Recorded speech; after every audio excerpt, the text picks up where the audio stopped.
Hello, hello, hello. Hey, I'm live on a Monday. What's going on? I was supposed to do it yesterday, but I was a little too tired and I wanted to give you guys a good stream. It wasn't even about that. I was just too tired. But it's okay. Let's double check the streams here on YouTube.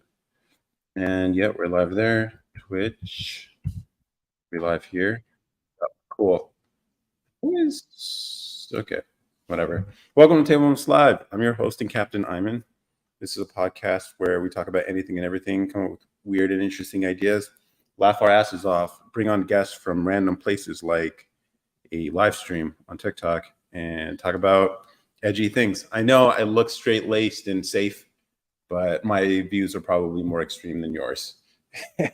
And I think that's the best part about this because it's not something you would ever expect. But here it is. This week, I have a few topics based on videos I posted this week here on YouTube, on Twitch. For those of you who don't follow me on any other platforms, I post a new video almost every day about some sort of topic. Started doing something pretty interesting where I actually started writing scripts for all the shorts that I've been making. And there's definitely a jump in quality for sure. Definitely much better, much, much better. And so I think I'm going to continue doing that. And now I think I've written, let's see, of all the scripts I've written so far, 4,000 words. Yeah, it's weird. Like I always told myself that I was eventually going to get around to writing scripts because I knew like in order to take this to the next level, there's that effort that you need to put to prepare what you're going to say. Like even with this, I do write a very light outline, but I think I should be more deliberate about that too. So maybe next week I'll start with that. But for the short 1-minute videos that I've been posting on social media, like it was always just me with my phone speaking off the top of my head, recording about 3 to 4 minutes of content and putting it into the editing program and cutting it up to make it at least somewhat compelling. And that's worked out so far. Not much here on YouTube, but definitely on TikTok, it's worked out. I mean, it's basically 57,000 at this point. Not that the numbers mean anything because like your video stands on its own. So it's like just because you have a large following doesn't mean your following actually gets to see that video. They almost never do. And so each video is just performing on its own. And so if I want to take this to the next level, it's about preparing, writing scripts and forming my ideas in a coherent way, actually putting effort into hooks. I never did. It was just I would come up with some idea, conceive of something in my head, and then just whip out my phone, record something real quick. And that's literally how I've been making my content. Obviously, I do a lot of the post-processing in Final Cut where I actually cut it up to make it watchable. And that's a simple process at this point for me. I've done hundreds of videos. But in order to take it to the next level was the writing and organizing my thoughts. And I don't think I want to go back. Yeah, I still got to figure out like how to read the script and also look at the camera at the same time. Plus, I'm using the nicer camera, so the quality of the video upped for sure too. So we'll see. I'll continue doing this and see how it impacts the performance. But it's working on Instagram for obvious reasons because I've been using a better camera. And, you know, people there are superficial. Regardless of what they might say or how they feel, they are shallow people on Instagram. So yes, the better camera helps. And then plus organizing my thoughts in a way, being deliberate about every line I say, and then also at least putting more effort into the hooks than I used to. As we'll see how it goes, but that's what I've been doing. And then anytime, because I know the things I have to do, but I procrastinate. So I just put it off. I'm like, I know I should be writing scripts, but I don't for the longest time, but I'll think about it every single time. And it's like, you ever find yourself in a position where you're like, the situation isn't right. It doesn't feel right for you to actually start. And so you never get started. And this is, I think, a problem like a lot of perfectionists seem to have, where they don't get started because things aren't perfect yet, or they don't think they can make the perfect thing yet. So they don't even start. And so I find myself in these situations sometimes until I get fed up with myself. I'm like, what the fuck's wrong with you, bro? Just fucking do it. And so I do it. And then as soon as I push that snowball just a little bit, it just tumbles by itself hella fast. And so now like script writing is so easy, like 4,000 words. There's so many I could record. Obviously, most of them won't make it as a video. Obviously, like you have to be selective about the things. But like some of the things I've written, I'll show some hooks. Like like, ladies, you don't know. Here's the hook for one video. Obviously, I don't think I'm going to make this video, but ladies, you don't know who these two guys are, but the drama between them could save you one day. This is related to Logan Paul and Dylan Dennis, I guess. Yeah. Another hook is you'll always have to chase girls. And so the whole premise for that video was going to be like, it doesn't matter how much success you get, how much money you have, how ripped you are, how amazing alpha male attractive you become, you will still have to do the work to get the girls. They will not come to you unless you're like famous or even with the clout chasers. Then you got to be careful and still do the work in making sure you don't get caught. So you'll always have to do the work when it comes to mating. Another hook is you like React content because you're lonely. So I have some feelings about React content, but I think there's some insight there. And then another one is doing good things in a dishonest way makes you morally bad. And I actually have a pretty interesting video idea for this one. I don't know if I want to share it right now, but like I have to confirm some things because I don't want to put some misinformation out there. But I think I discovered this thing that is going on that most people would say is like a good cause, but they're doing it in a dishonest way, which makes them the bad guys. And I was going to make a whole video, like a video essay about this, exposing something that's happening to people that they don't even realize is happening. And the people who are doing it, who are claiming to be good people, are actually, because they're doing it in this dishonest way, if I can confirm that they are doing this, because it's unclear, you know. And I think that's part of the dishonesty, by making it so complicated that people don't even understand what they're agreeing to. Almost like a long ass terms of service with all this like legal jargon, expecting people to like adhere to it when one, they're not going to read it, and two, they're not going to even understand it if they read it. So I have a video. I don't know. It's a spicy video, and I know. Here's the thing. I know this is like some kind of Project Veritas type shit. Like I don't even like making. I'm not trying to get political, but I'm just saying like it could be that kind of energy. And then another hook is like people have no clue how dangerous men can be. Someone actually posted a video. I forget his name, but he was explaining like, yes, all men are dangerous, and yes, you should be careful. And so like I'm more deliberate about these hooks, and so like I've structured the content to be more deliberate. So look forward to that on the YouTube. And then I think I'm gonna have to start a playlist of just video essays because I got thoughts on a bunch of shit. These live streams are cool. Maybe I'll cut these up into like isms that people can consume, and then I don't know. It's just figuring this thing out. But this week's topics that I posted this week is like the halo effect, paternity deals, wrap it up, and his feelings. So we can talk about that later on. Well, I've already been on live for 8 minutes, so now I'm gonna get the guys on TikTok to show up here, and we do it like we do it every week, just live streaming here on multiple platforms. Let's see. Hopefully, I don't get banned again, but that's okay. Let's see. It's okay if that's showing up a little. Let's go here. 3, 2. All right. Oh shit! I gotta turn this on. I know you guys can't hear me. You guys can't hear me. I'm glad I caught that. Oh, did I just turn it off? Okay, cool. Hello, hello, hello. I think you guys can hear me now. You guys should be able to hear me. Welcome to Table Moments, everyone, on TikTok. I know normally I'm supposed to be on Sundays, but today's Monday, and I know you guys are off, so you guys might as well join me here. Hey, Kayla, how's it going? How's it going? Let's see. That's cool. Gamble. What's up? I have some topics, but I want to see what's on your minds. What are on your minds? 2 people watching. I did watch, there's this guy on YouTube who like tries to find YouTube hacks. And apparently if you guys open this stream on a bunch of other tabs and windows with at least the stream showing a little portion of it playing, it can up the view count. You don't have to do it, but if you like the energy here and you want to spread it, feel free to do it. Hey, Miss Daniela, how's it going? What's up, everyone? How's it going? Welcome to Table Moments Live. I'm your host and Captain Ayman. You know what it is, or you don't, if you're new. I know I look straight laced, the glasses, the shirt, whatever, but my opinions are probably edgier than yours. So we can have fun discussions here. And that's what this is. It's sort of like a podcast, but with you guys about anything and everything. Try to avoid politics, but you guys can't help yourself sometimes. So I relaxed that rule a little bit for this. This week's how to stop whacking off. Be busy. Be busy. When you have things that you're working on, it's hard to distract yourself with things like that.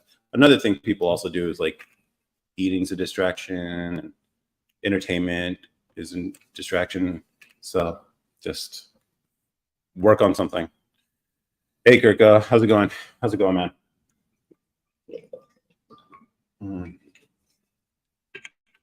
How are you? How's everyone how's everyone doing on a fine Monday? You guys had the day off, right? Um, I recently had some success with some coding, so I'm pretty pumped, pretty jacked today. What's up? There's definitely a certain type of person who likes this aesthetic here going on. I think the shirt, it might be the shirt, which is funny because I got the shirt from the thrift store. People have no idea like the deals you can find, the things that you can buy. Yeah, it was chill. All right, no school. Yeah, like I posted a video this week about how to like get really good deals on pretty much anything that you would want. Hey Joanna, how's it going? How are you? Where I was talking about like Facebook Marketplace. So like I bought a full frame camera for probably 30-40% less than what I would buy it for retail. Bought a MacBook, bought a car from Craigslist at the time for half of what how to get a deal on a car. Yeah. So you have to know a little bit about cars to get deals about cars. I think women, you guys often get taken advantage of because I think people rightly presume you don't know much about cars. For most women, that's true. And so when you go to a dealership, they can you definitely bring some support for sure because they're going to get you on that. But if you know a little bit about cars and you at least have someone who knows cars, at least access to somebody who knows cars, then you can find really good deals on Facebook and Craigslist and stuff like that. I mean, it is what it is. So like the car I drive now is a Veloster, 2013 Veloster, but at the time it was like I got it a few years ago. Would have bought it for 12 if I went to a used car dealership. Got it for 6.5 from a private seller on Craigslist who was a guy who was basically bought the car as like a midlife crisis kind of thing, and then he just ended up upgrading to a truck, and he just wanted to get rid of the car. So that's how I ended up. And then I looked over the car myself. The car needed a little bit of work, but I was able to do it or myself. I had a nice dress on, and my dad said not to tell anyone again. It was from Goodwill. Really? Yeah, you can find really good deals and good. Why not tell? I mean, I don't mind. Here's the thing. Yeah, I guess people do judge you on the sources of your goods. Where do you buy them from? Isn't that crazy? Where you buy things is more important than the thing that you bought, even though what you bought could be like really quality stuff. Because people, when they get rid of their stuff, they usually just donate it, and it's at a Goodwill. A lot of people buy things they never use, and they show up at the Goodwill new, basically new. Sometimes in the box with wrapping on it still, and like I don't know. Yeah, thanks. I just finished some design homework and did Hacker Rank. What's Hacker Rank? Is that like a Elite Cut? You look easy to draw. What do you mean easy to draw? If you're a drawer, draw something and then send it to me. And then I'll shout you out. Meow, GG. I'm not sure.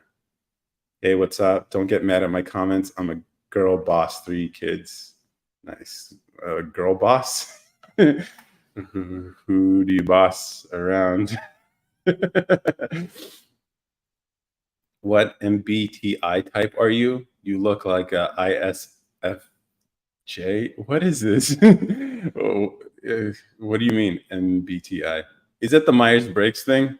Oh no, don't tell me it's the Myers-Briggs thing. Oh, pretty much. Okay, so you're preparing for like job interviews and stuff, or maybe soon, or just practice for class. What are you, Gigi? What are you, Gigi? I'm not. What's a ISFJ? Is F one of them? ISFJ. Introverted, sensing, feeling, judging. What does that mean? A lot of people say I don't feel. They say I'm an asshole. Sensing. I don't know about the sensing part. Yes, Myers Briggs. What's good, Jose? What's good? What's good, bro? Personality type. Okay. I am introverted. As far as the other ones, I can't say. It's all bullshit, right? All this stuff is like made up gobbledygook that somehow convinced a lot of corporations that this is legitimate stuff. It's all just cold reading, but it's okay. Take the 16 personalities test. No. I remember doing it at work too. Yeah, a lot of people are like, "Oh, this is how I am." Blah, blah. It's like, okay, I already sent my applications for now. Okay. Good morning from Antarctica. For real? For real or not? You're an INTJ. That sounds familiar. INTJ. Let's see. INTJ. What is that? What is that? People with INTJ personality type tend to be highly independent. Okay, confident. Yep. Self-sufficient individuals. Sure, why not? Let's go with it. What are you? Everyone put your Myers-Briggs made up shit in the chat, please. What's up? Nothing much, man. Just doing live on a Monday when normally I do it on a Sunday, and it's okay. Your laugh is creeping me out. Good. That's exactly what I'm going for. I considered applying to TikTok. The pay is pretty solid. Yeah, I mean, as far as the social platforms are concerned, it seems like TikTok's the only one trying to do some. They're trying things, and then that's the one thing you can appreciate about like software. At least some companies out there are just trying things. She's an ENFJ. What's an ENFJ? Extroverted. Okay. Intuitive. That's be it. Come on. You can't use the letter N to describe a word that starts with an I. This is how you know it's bullshit. F is feelings and J is judging. What does the judging mean? Like you judge people? Brickham, my first victim. I'm not sure what that means. I'm dope personality. Yeah, I got positions open for some cool stuff like AR, VR. Yeah. Think about Snapchat. If you really want to work on some cutting edge AR, VR stuff, Snapchat apparently has some of the best AI or VR, AR people. No. Okay. Could you write a 6-page double-space essay? I think you meant essay on one day ? I'm not sure what that means. You guys, you got to be a little more clear with your comments. I'm willing to read them. I just can't make them make sense. One day, on one day, in one day, could you write a 6-page double-space essay in one day? Yeah, that's pretty easy. Here's the thing. When you're in school and you're young, high school, college, writing essays seems like a hard thing to do. And I get it. I was there, but like when you're in the working world, it's so easy to write too much. Like it's so easy. Like right now, I've been writing scripts for these like short form videos I've been making. Right now, I'm already at 12 pages of content right here. And this is just off the top of my head. What's the difference? What the difference is between J and P? What do you mean? What does P stand for? P is perceiving. Yeah, I don't know. I'm not sure what the difference would be. Great value, common. I like that one. That's a good one. But common's more lighter skin than me. Do I look like what's her name? Pretty Barbie. Is that the girl who lightened her face? Who does the lightened face on this thing? Pinky doll. I mean, my bad. I got the name wrong. Read what I said. What do you mean? Brother, I've procrastinated for 6 months. You know, you could just use ChatGPT. I might. Everything I've applied to is in logistics and cloud. Okay. Do you want to work in? Do you mind weapon systems? If you're in California or you want to live in California, Undural, the guy who started Oculus, Palmer Luckey, when they fired him from Facebook, he went and started a defense company, and they work on drones and basically defensive systems. And so it's startup vibe, but in the defense space, if you care to do it. But Undural, it's let me spell that for you. Undural. Yeah, Anduril. Undural. And they make some pretty cool stuff. My target is the apparel. Oh yeah, I forgot. Yeah, you're a fashion guy. The apparel industry. Got it. Is American Apparel still a thing? I wonder. I don't know if there's, what would be some cool, it would be cool if you started a company in apparel. It would be cool if you started one. Like I came up with this idea, like, you know how people always struggle to find clothes that fit online because there's no changing room, right? There's no way to like make sure the clothes fit you. And then every clothes manufacturer has different sizing. And especially it's harder for women because, you know, their shapes are different. So just because you're one size in one thing, you might be a different size with a different type of clothing style or brand. So I was thinking, like, what if you could solve that problem using clothes people already have? So let's say you had a database of clothes, their sizings, their tolerances for each size of each garment, and people could enter clothes that they've ordered, or as they make purchases, you track the clothes that they order and keep. And so then based on the volume envelope of those clothes, you can figure out the shape of their body. At least as they either enter clothes that fit them or buy clothes and see what fits them, and then figure out the shape of their body based on clothes that they've ordered. And then from there, you'll be able to predict like which types of clothes would fit because they fit within the volume envelope of those clothes. So I think that'd be a pretty cool idea. And then obviously you'd make a ton of money off of this because a lot of money is lost in shipping, returns. So you could sell that idea to Amazon and boom. Like if you could tell them we can reduce the return rate on apparel by 10%. Yeah, they would buy you out for that. Like, yeah, especially with like Amazon, what do they call it? Prime Wear or something? I don't know. I know that's not AR, VR, but maybe you could incorporate AR, VR in there, but that'd be a cool company to start. Yeah. So Jesus is God. Jesus loves you. Repent for your sins. Always, bro.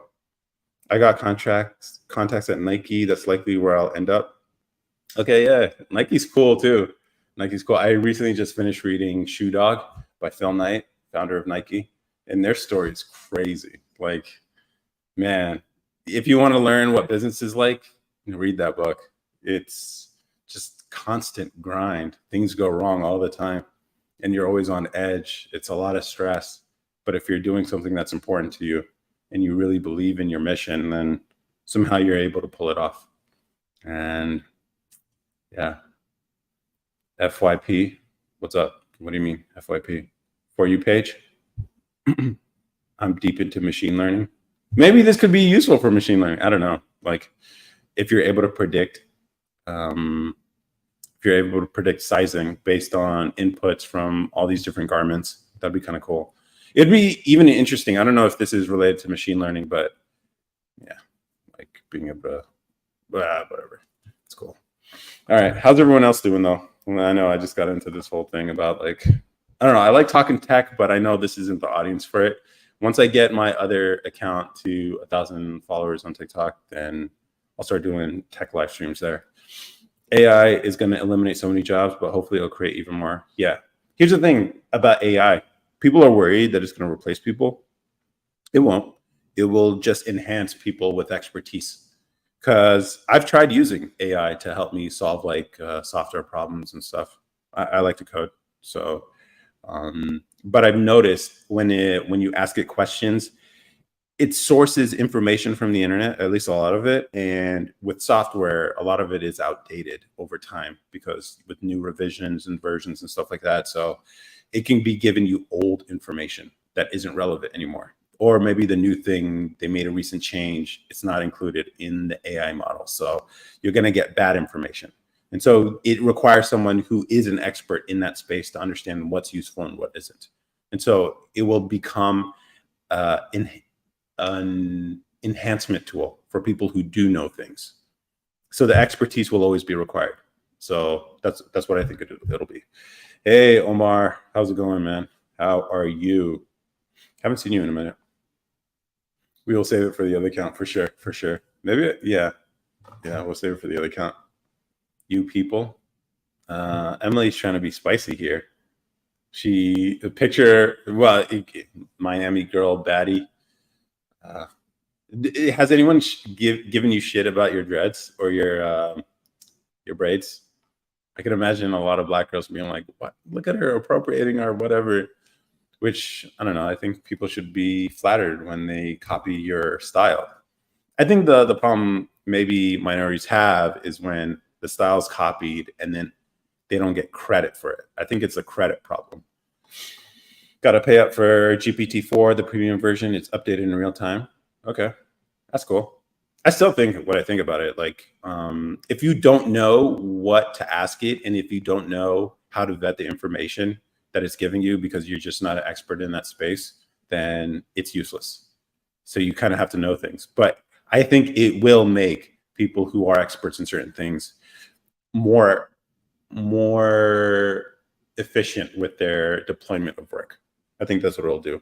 Like if I have a question about some whatever library that I'm using, then I could just ask it like, all right, so how do I format this thing? It should be able to tell me and I could try it and I'll figure it out. Black girls go to the beauty supply store to buy wigs. Yeah, so maybe here's the thing. Maybe here's what's going on. Like all women are appropriating from all other women. And the only ones we ever pay attention to is when it's white girls appropriating from minorities. Maybe that's what's going on here. What do you guys think? GPT is dumb as fuck unless you ask it something very specific. Yeah. I noticed it too because I've been working on Electron apps and it was giving me outdated information. It was actually missing information because Electron made some security changes and the structure of it all, whatever. But it was giving me bad information. And so I had to ask it, I'm like, all right, but what about this though? And then it gave me the right answer. I was like, okay, if I didn't know how it worked, then I would assume that it gave me correct information, but it didn't. I don't think so. It's still outdated. Okay. What's up, Steve? I'm not sure which Steve, like Steve Harvey. I like it can barely program a fizz buzz. Really? Like it can barely program fizz buzz. Okay. What are you using for state management for your Electron apps? I don't have much state that I have to keep track of. So, I mean, I guess if I had to, yeah, it's a simple app. Like, so there isn't much I need. I'm not using any frameworks either. It's just aside from Electron, I'm not using like any front end frameworks. Anyone tell you look like Mark Henry? Who's Mark Henry? I don't know who that is. But if you have any advice about state management, let me know. React query. I'll put that in there. The query. I don't know. I'll look into that. Ooh, hooks for managing, caching, syncing, asynchronous remote data in React. Cool. I'll definitely check it out. How was Labor Day? It was cool. I mean, I just worked. So I know. I'm not supposed to work, but whatever. I felt like working. Anyone tell you look? Mark Henry is a wrestler for anyone who's curious. Decline. Yeah, navigating AI will become an important skill. Yeah, I really love React Query. You should try that. Mark Henry is a professional wrestler. Yeah, he is. Yeah, so I don't know. Are you doing a SaaS product? This is a lead generation product. Eventually, build a SaaS product. Trying to figure something out in the creative space. that I think might be useful based on the things I do. But this is just a lead gen product. So just to get leads and try my hand at building Electron apps. And yeah, I'm going to give it away for free and in exchange for an email. I know this is a problem people have, so I figured I'll just make it for free and give it to people. And then the next one also is related to video that I was going to give away for free as well. And then start talking to people, see what real problems they have. It'd be cool. Eventually, I want to build something like some plugins for Final Cut Pro, which is pretty lacking right now. But yeah, eventually the idea is SaaS product. I'm gonna find something. And yeah, I might move to Texas. The only thing I don't like is that 420 is illegal. Well, I live in Texas and it's hot as shit here, so I wouldn't recommend it. Any love life updates? What do you mean for me? I am engaged, but I don't know.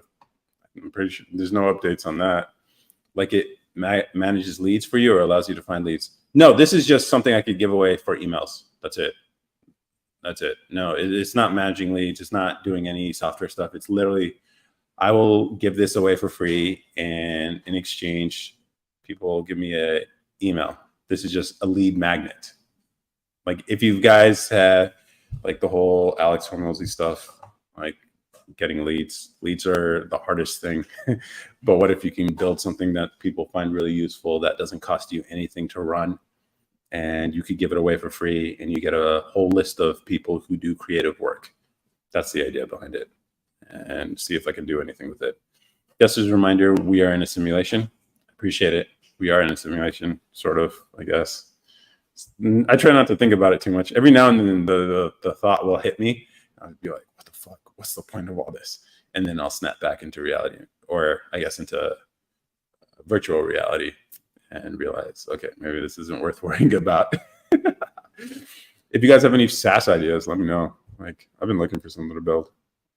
Here's the thing about this whole SaaS thing. It's like, I have so many ideas. It's just, what will people buy? What will people buy? That's the problem. Like, no. And here's the thing. I'm stuck living in the future. A lot of my ideas are like way into like, this thing should exist. Now, eventually people will come around to it, but I am often too early. And so like, what do people need now that I have the skills to build? So people buy what they are emotionally invested in.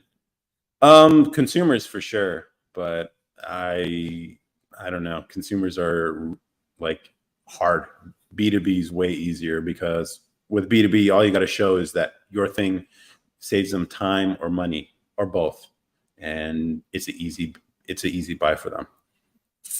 So, and it's easier selling too, because it's just logic and reason. You don't have to do persuasion or branding or anything like that, which is a hard thing to do if you're not either naturally gifted or have a lot of experience with it. And so like, I think I'm going to go on a roll of just like finding all these like open or these JavaScript libraries out there that do useful things, usually as command lines or just basic JavaScript libraries, package them into Electron apps and give them away to people, and just build email lists. And then once I have a large enough email list, then you could basically sell maybe at least a booster. Once you find market fit, they'll give you money. Yeah, but that's the hard part. That's the hard part. The product doesn't matter. Honestly, it doesn't matter. Like, at least the how well the product's built does not matter. If you find the right problem that's such a big pain for people and you're able to solve it with your software, people don't give a shit how ugly it is. They don't care how hard it is to use. They'll use it and they will thank you for it, and they'll throw money at you for the privilege. And that's the goal. But that's so hard to find because it sort of requires insight in a lot of spaces, which is why you notice a lot of people who end up starting these successful software companies were an expert, or at least knew about some industry or space before everybody else, or at least had some idea about it. It's a lot easier. It's a lot easier selling to people that aren't spending their own money. Also true, yes, businesses. Yeah, if it's like an employee at a business who needs it, data is the money. Yep. And the market fit starts with small group of people, at least 3 to 15 in increments, so on. Yeah. And so it's like you need to find those like die hard, I have this major problem and you can solve it. And you need to solve it in as quick as possible. If it's something that takes a long time to build and a long time to iterate, it's a recipe for disaster because you're not going to get the feedback cycle as quick as you need it to be able to improve the product and get the customers engaged with it. So again, like this is just like all these things that you got to balance. It's just like I haven't figured it out yet, but the mission is to eventually do that. But considering I didn't know how to build software a year ago, yeah, I'm okay. I'm okay with where I am. But no, I should always push harder. Thought on financial services products. Haven't seen much innovation here since crypto crashed. I don't know. Like financial services, I have no opinions one way or the other about financial services. It would be cool. I have one idea that, but I don't have any expertise in it. So that might be on you for now. Like if you have some insight in this space, then feel free to share. But yeah, I don't have like what kind of products would there be? Like I always thought it'd be cool if you know how you can pay with your credit card online. What if you could do ACH payments that way too, and avoid the 30-cent fee that comes with credit card processing? I think it's the 30-cent fee that's the big problem. The 2.9%, whatever. I mean, that's just sure it's whatever. But the 30-cent kind of makes it impossible to sell products at basically less than $1. You'd be losing money essentially. And so it kind of kills, like for this app that I'm putting together, it basically you can download content from YouTube. It's basically YouTube DL in a Electron wrapper. That's it. That's all it is. And the reason I'm working on it because I know there's demand out there because I've seen plenty of TikTok videos here where people are like, here's what you can use to download MP3s from YouTube for your samples, blah, blah, blah. And this guy showed like routing, going into speaker settings and microphone settings and routing the audio from his microphone to his speakers, then playing the video, using Audacity to do the record. I was like, what the fuck? Why are you doing all that? Why don't you just use YouTube DL? It's like, okay, because it's mostly a command line feature. And expecting the average person to understand what a command line is, know the codes, how to use a library, install a package, it's too much. So what if you could wrap it into something they could basically just double click and use and just put the YouTube URL, choose where you want to save it and download it and it downloads. So that's what I did. And I got it working. And so I was just going to give it away for free because again, it's an Electron app. So I don't have to host. I don't have the hosting costs. So I can give it away for free and stuff like that. And I know there are websites that do this, but again, in the videos, in the comments, people were talking about, yeah, a lot of these websites are sketchy. They get taken down or they get blocked. Again, because it's a single point of failure because of IP, whatever stuff, they can be blocked. But if it's as a desktop app, it's distributed. So that was the idea behind it. I give it away for free. That's the idea.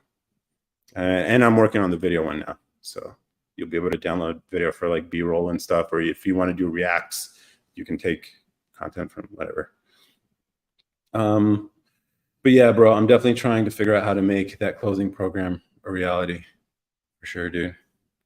Something that makes investing simple for average people like Robinhood, but dumbed down further. Ooh, interesting. Okay. It'd be cool. Like here's the thing, like I've made the mistake of working on things without verifying if there's demand out there. So ideas like that, just put up a web page and run some ads to it or put it in front of some people and be like, what do you like? What do you think about this idea? Like you don't even have to build anything. And yeah, and see what the demand looks like, get some signups, and then you have customers before you even launch or even built anything. Package with some other features like a virtual AI stylist. Nice.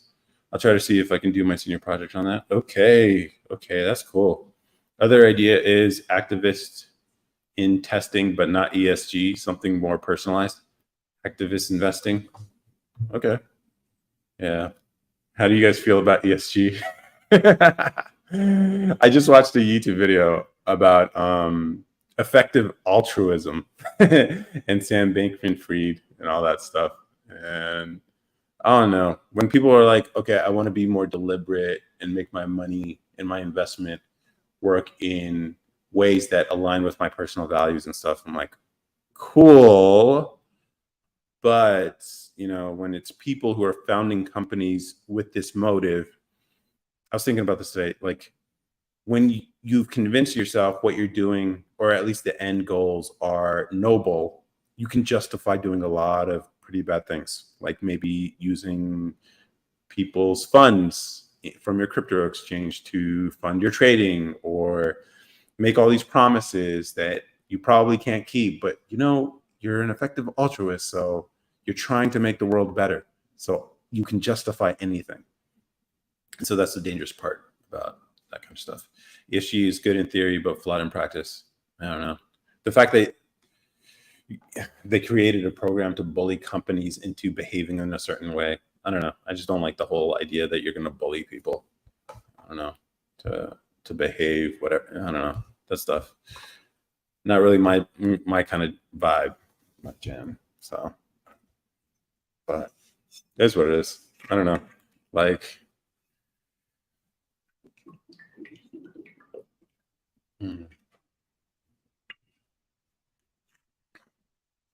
I think you can take steps ESG further. Black empowerment, environmental focused, or anti-war. Nobody's being bullied into it. No, plenty of companies are scared of cancellation, or at least being perceived as the rebel. The perception is a big deal in corporations. It's a big deal for some reason. I don't know. The people up top, the C-suite, I don't get it. I don't get it. I used to work for a pharmaceutical company. Like, oh man, it was weird how there's a lot of like, hey, we're good people. It's funny, dude. I don't know. You guys want me to spill some beans? Like, I saw some shit that blew up in their face so bad. Just a few months later, I was just like, oh, you were showing off about this, and now you guys look like fools. I can share the stories if you guys want to hear it, but it's just funny to me that, I don't know, the self-righteousness that comes at the top of a corporation just kind of blows my mind sometimes. Let's be real about it. These businesses are here to make money. Like, and I don't know, sometimes they delude themselves into thinking it's more than that. It's just like, come on, man. I get it. You're making drugs that help improve people's lives. Yeah. But still, come on. Like, you do it for the money. If you cared, maybe you would lower your price, huh? Maybe you'd make your drugs more accessible.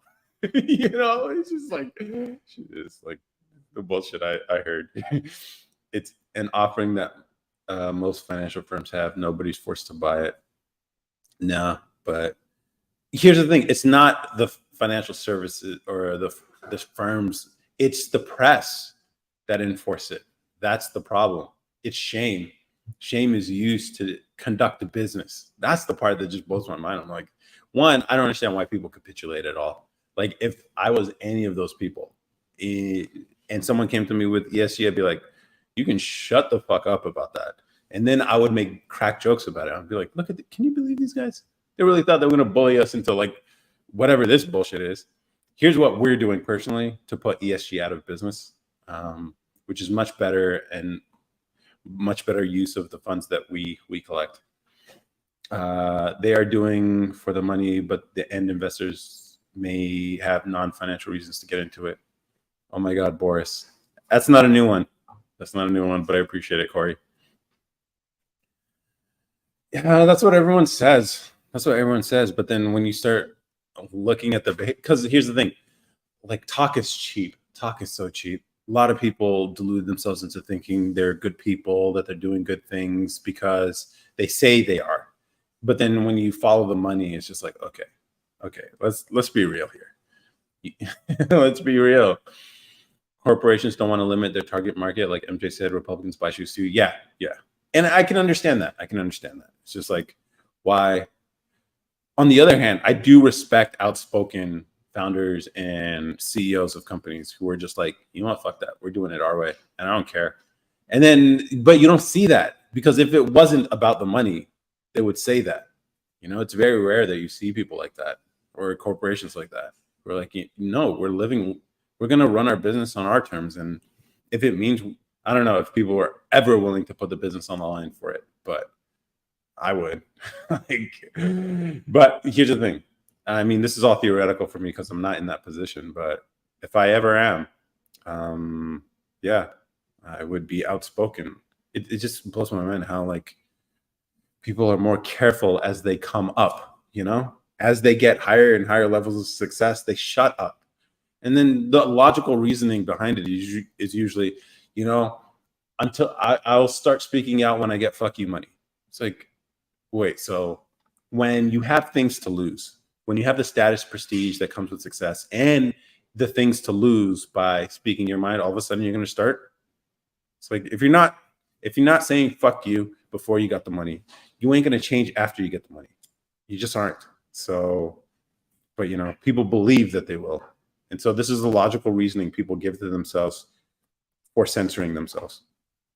And it's fine. I'm not telling people how to live. Like, live how you want. You either have the disposition for this or you don't. And that's fine. But I notice a lot of people lie to themselves about it. Just like, yeah, I'm that type of person, but you're not, because you would behave that way if you were. Like, even me, with the way, like, all the content I put out, I know there will be consequences for all the shit I put out here. People will not want to work with me. They're going to look me up and see all this stuff. I'm like, yup. To me, it's just a way to filter people out of my life because I don't care to be fake anymore. Like, I did the whole corporate thing. I did it. I was there. I was in it. And I was quiet while I was in it. If you're not a publicly traded firm, then you have more freedom. Yeah. And that's the dangerous thing about going public. It's like all of a sudden now it's a crime, or at least it can be punished if you do anything that harms the business. But then you start thinking about it. It's like, okay, can you think long term if you're a publicly traded company? A lot of places, unless you have firm control over your company like Zuckerberg has, like, nah, you can't. Like, you saw what was happening to Dorsey in Twitter. He barely owned. Other people own bigger stakes of Twitter than he did. Like, yeah, no wonder you can't do anything. Stakeholders control the firm. Why didn't you like corporate? It was a soul crushing experience. Eventually, it turned into that. Yeah, it just got. I find, at least the field I was in, eventually I stopped learning. And so if I stop learning in a role, I leave. It's just always the way I've been. And maybe I'll get back to it one day, but I like this whole software thing. I like building stuff for myself that hopefully maybe try to sell to people. Like, it's a grind. I know, like, but I mean, it's far more fulfilling. I heard on a podcast, someone mentioned, like, at some point after like 10, as you get older and older, you just can't stand taking orders from people anymore. You start craving the urge to serve yourself, or at least your ambitions and your personal drives and motives. And in a corporation, you're just told what to do. Do this, do that. Here's what you're supposed to do. Here's what you're supposed to do. It's like, you get to a point, I don't know. At least for me, it's just like there was nothing left for me there. Sure, bro, I need some advice. Go ahead, shoot. What do you need advice on? Maybe we can help you as a community here. That's what we do. My firm is trying to get us to go into office 3 days a week. So dumb. Really? I mean, I don't know. It depends on the type of person you are. I can imagine a lot of people working from home not actually being productive. At the same time, it's the small things but then if it's a big corporation, then it's not, you shouldn't expect much innovation coming out of it at some point. I just, and farted in the grocery store. What should I do? Go to the meat section and the smell will be drowned out by the smell of meat. That's what you should do. You should, yeah, try that. Maybe that'll work for you. You guys aren't a fan of what do they call it? Return to work. There's an acronym for it. RTO. Return to work. No. Return to office. That's the acronym. You guys not a fan of it? Return to office. I don't know. Like, yeah, it's like you gave employees a taste of what it's like to be working from home. Of course, people are going to resist. Why would you want to come back into the office? Why would you want to have to dress up and, I guess, shower and everything? I'm sure many people still like working in sweatpants. Here's the thing. Like, during the pandemic, whatever, I was working from home, working the corporate job. And it was a good cushy job too. And I knew it was time to leave because I was still miserable. I was like, I have the perks. It's a good company. They're willing to support us in any way that we want. They throw dope parties, and because it's a pharmaceutical company, they had money to spend the same way like a startup does. So they had all these perks and everything. Pay was good. And I had the convenience of doing it at home. And yet I was still miserable. And my performance suffered because of it, because I was like, this shit's so fucking pointless. And eventually made the decision to leave. Was my job role? I was a continuous improvement engineer, they call it, but basically I just help people solve problems in parts of the business. Basically, using Lean and Six Sigma concepts to improve processes in different roles across the business. It's a cool title, but basically it's just like, stop doing this thing this way, do it this way because it's better. That's it.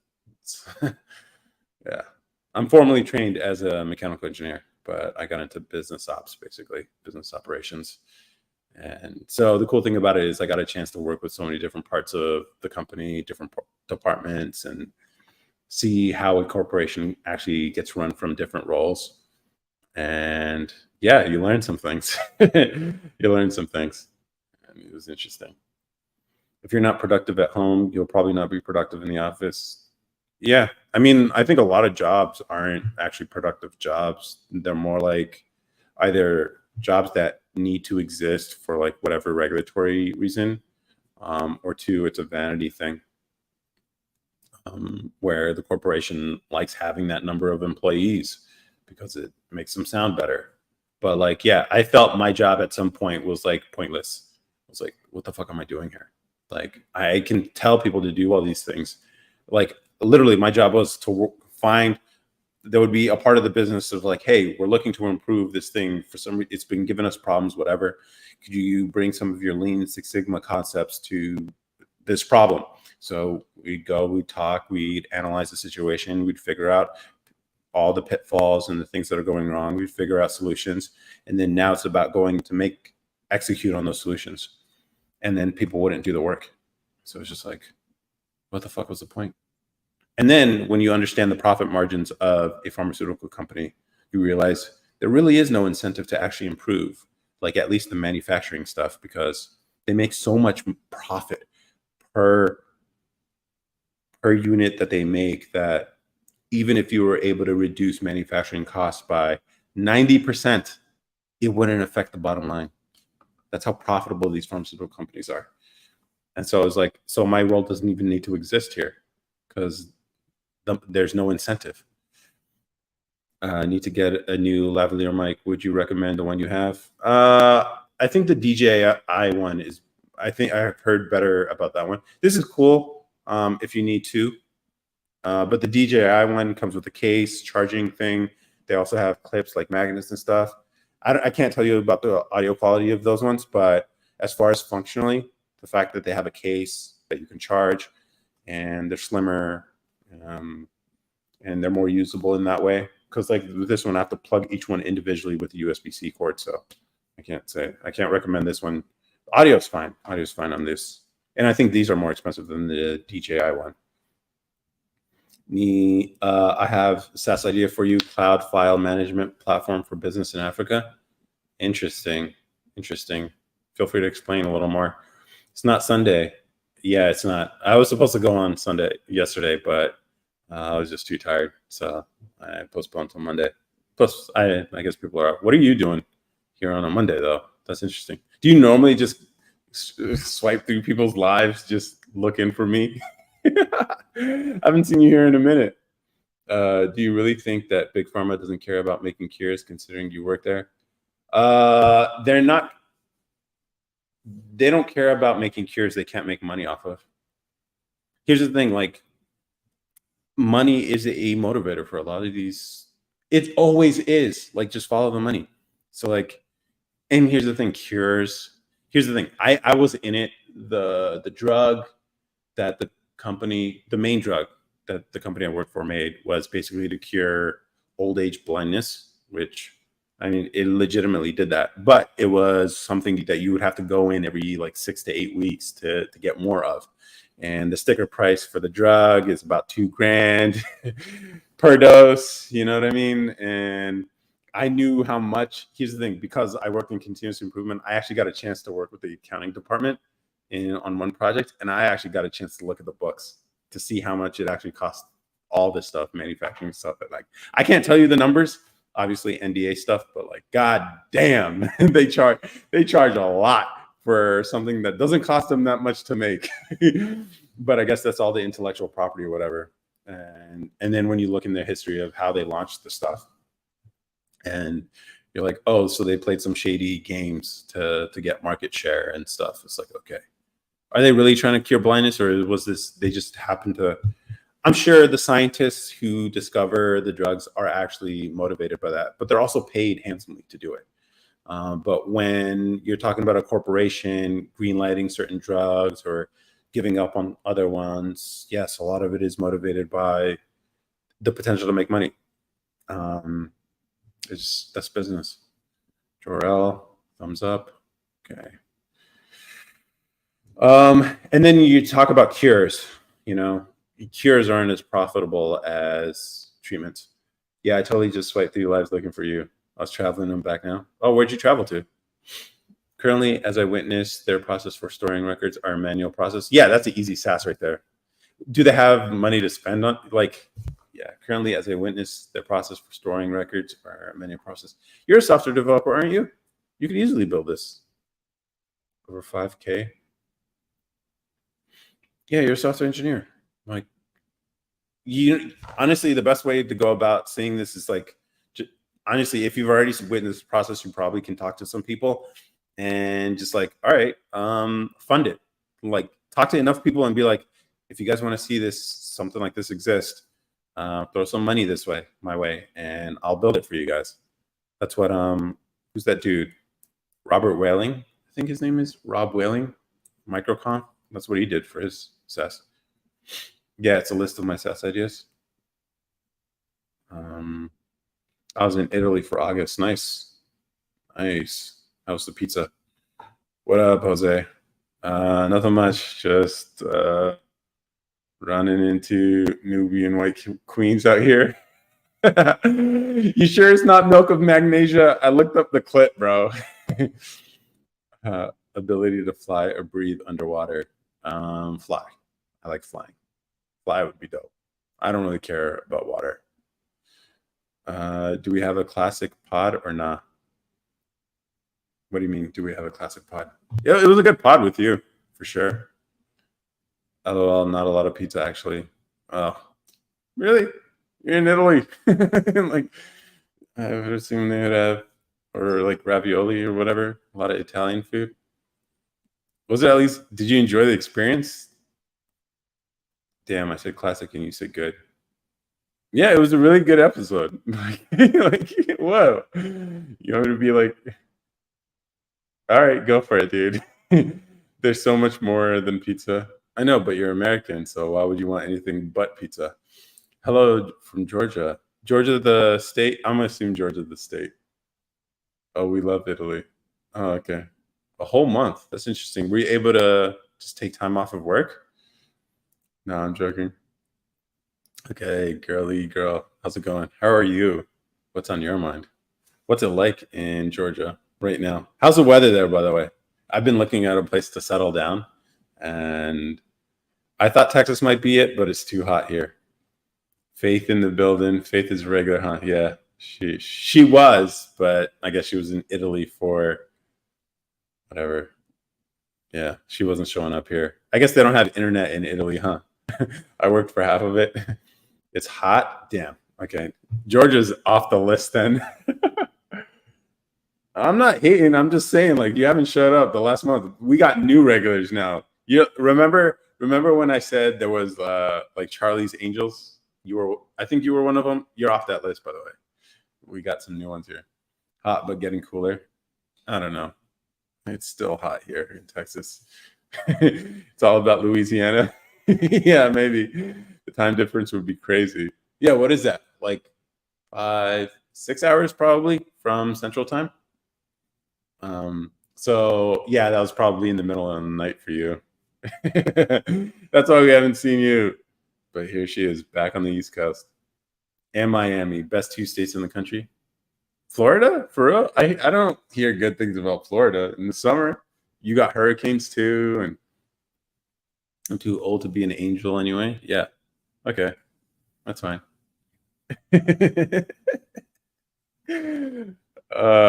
Yeah, you missed a lot.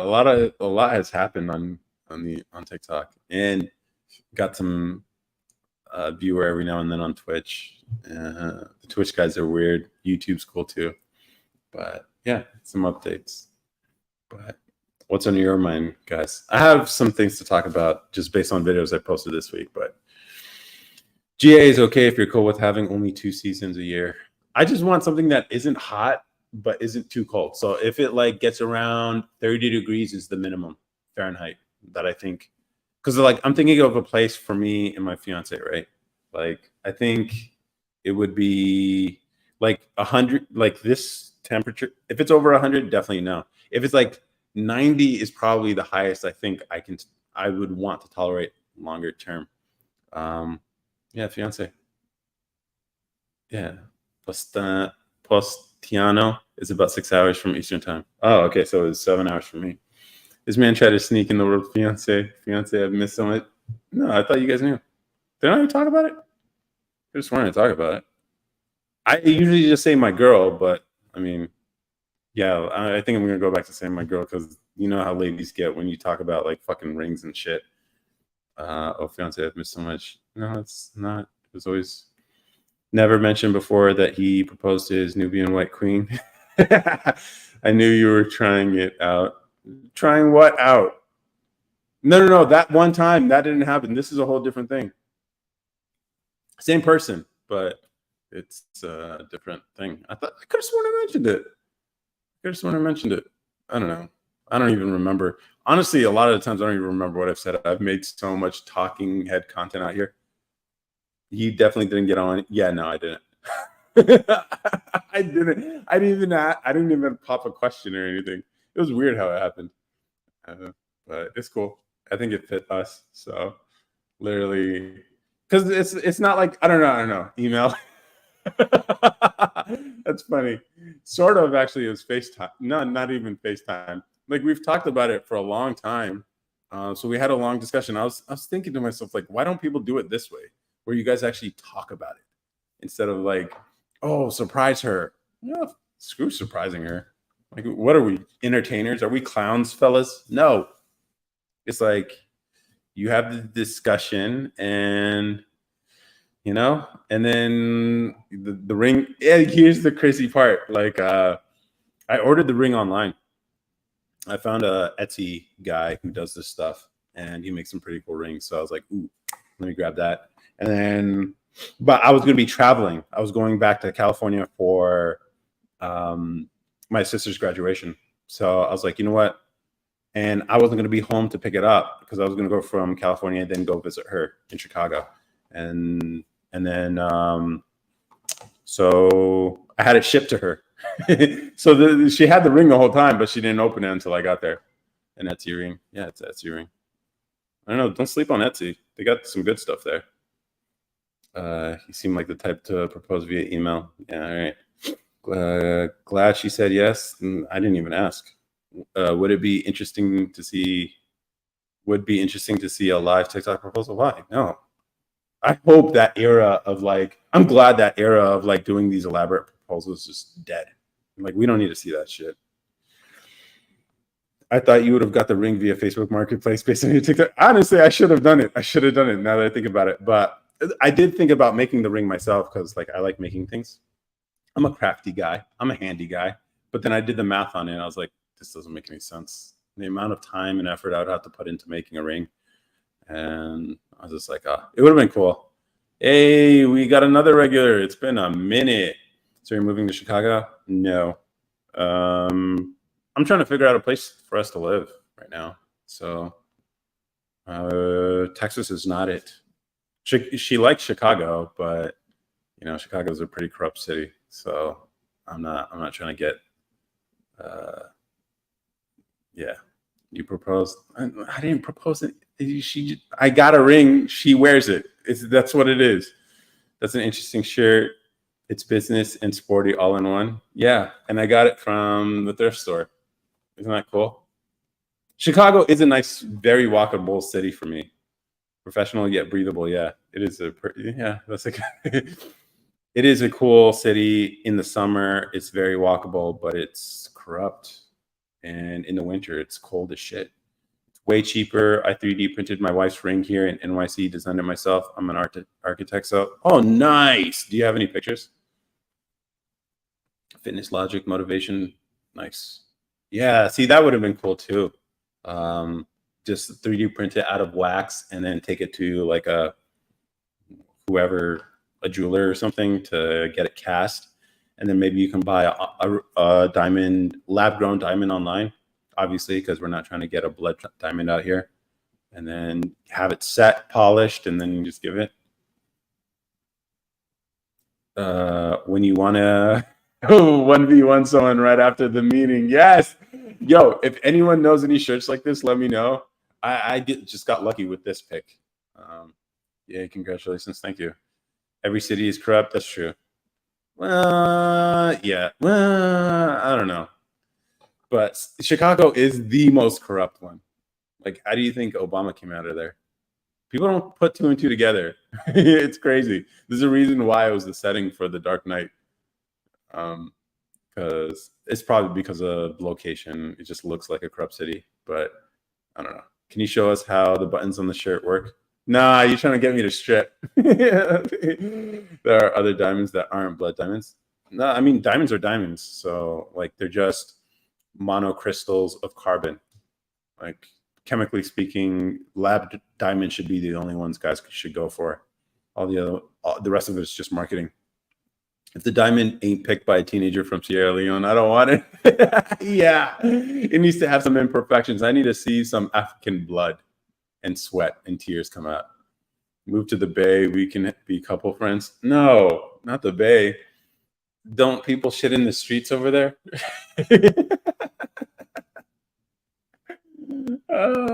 That's funny. That is funny. Sierra Leone. No, San Francisco. It's too cold. It's a little too cold in the summer, or the Bay. I'm trying to find a happy compromise for the both of us. She likes hot weather. I like cooler weather, but not freezing. Moved to Brooklyn, expensive, but a lot of fun. New York City is interesting. Interesting. I've been to New York City before. And then Miami's humid. You guys are just naming all the big cities. I bet you there's a city out there that isn't too hot. Here's the thing. I thought about where I went to school, Irvine, California.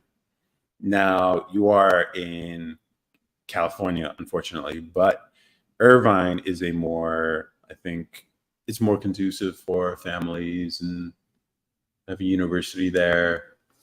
It's clean. It's a safe city. And the weather is as stable as I've ever experienced it. So I might just have to, unfortunately, might have to move back to California. North Carolina, maybe. I don't know. Had some friends who used to live there, so maybe I'll check in with them. But you about to have kids? I mean, why not? Why not? I don't see any reason why we shouldn't. Like, I'm about to. It's not like one's about to pop out or anything, but yeah. Nashville sounds like a fit. Probably, maybe. Yeah, California for the win. Yeah. Have you explored anywhere else, Owling? Have you explored anywhere else? This man saying, I've been like, I'm not someone who's like, I'm not a traveler. I'm not like someone who just wants to, what do they call it? Wanderlust or whatever. I'm not that kind of guy. I tried it too. That's the thing. Like, I'm not just dismissing it just for the sake. I did the whole, like, explore Europe on my own, go to do all these things, road trip across the country, all that shit. But like, yeah. This man treats every life decision like a business transaction. Yeah, I hope I make a good example. No romance in his blood. I think it is romantic. You're more West Coast, though. The East Coast would eat you alive. Nah, I don't know. Like, the East Coast is definitely more hustle, for sure. Way more hustle. Do you like Lil Kim? I'm not sure what you mean. Which Lil Kim? Was she the person in You Got Served? Lil Kim. You got served. That was it. You know, they don't make movies like that anymore. They don't make movies like that anymore, but I wish they would. Now it's all just like uh Fast and the Furious 15 with like spaceships and whatever. It's just like, where were the wholesome, like, hey, we got this battle between two dance gangs, and where there's some sort of think about the concept of the movie, right? Somehow there's this dance competition, and there's a rivalry that happens to be in the same city, and there's all this beef between, I don't know, it's just a crazy movie, but they made a movie about it. And yeah, knowing Lil Cum only from You Got Served is insane. I don't really listen to it. Yeah. Yeah, I'm pretty sure it was Lil Kim. I don't know. I only know her from Miley. She's so talented and beautiful. Interesting. Is she your celebrity crush, Suleiman? That's interesting. Yeah, look, you got served. Okay. I don't know. What does she look like now, though? Lil Kim now. Did she change? You know, you guys remember Eve?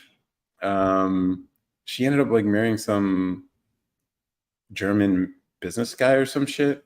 Whatever. And she's out the game. Oh, she got some surgery done for sure. That's crazy. 1996 Kim or present day? Yeah, present day is a little. Oh. Let's all name the baddest Nubian white queen of all time. I mean, I let's see. No. Who's a bad Nubian white queen for you, Jose? Who? I have. I think I have the answer. I think I have the answer, but you sort of have to be of a certain age to appreciate it. She changed her appearance 1996. Okay, yeah. What are your thoughts on Kim finding her a Nubian white king? No opinions. Kim, did he? Did she? But as far as your the baddest Nubian white queen of all time is obviously Scarlett Johansson. I could see that, but no, you're wrong. It's not that. Nubian white king make it make sense. Yeah, I don't know. It's a thing with Jose. Do you like Biggie? I don't really listen to his music that much.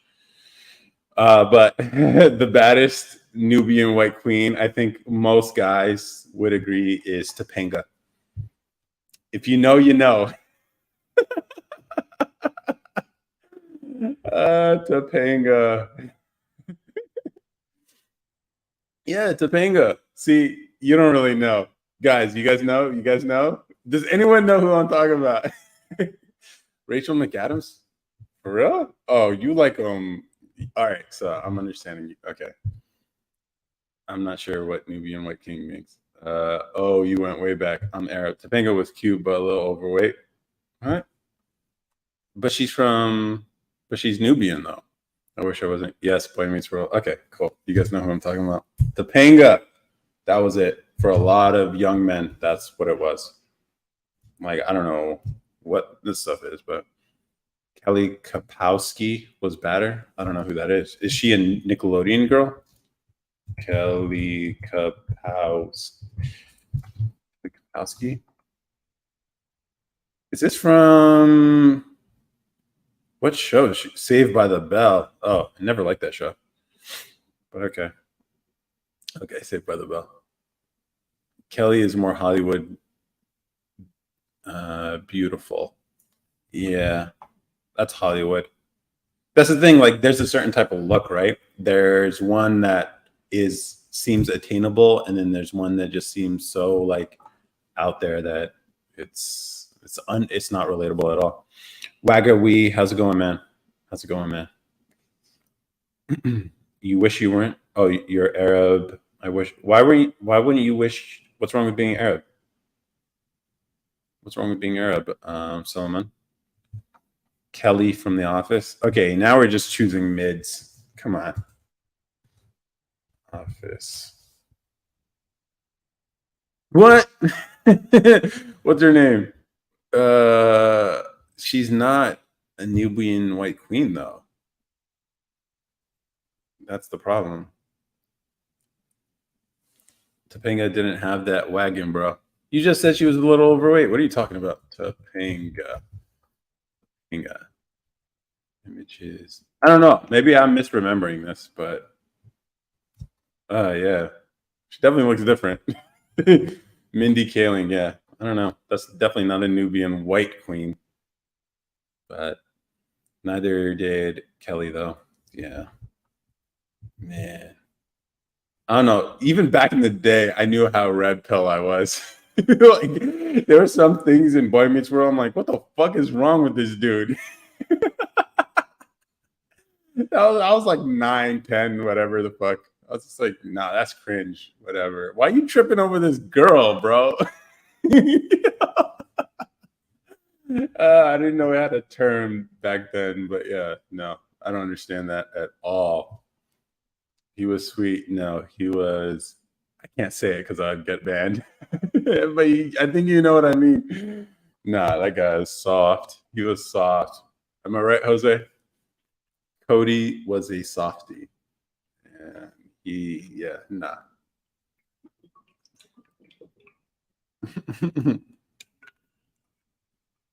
Nah, Cody. Ew. A lot of cringe coming out of that show for sure. But he got the girl. That's how you know the show's fake, because he never would have got the girl. He never would have. In real life, that doesn't work. In real life. Now, of course, there are exceptions, but generally, no. He was a nice guy. He was a nice guy. Nah. He's what they would call, I can't even say the word on the live, but I think you guys know what I mean. Nah.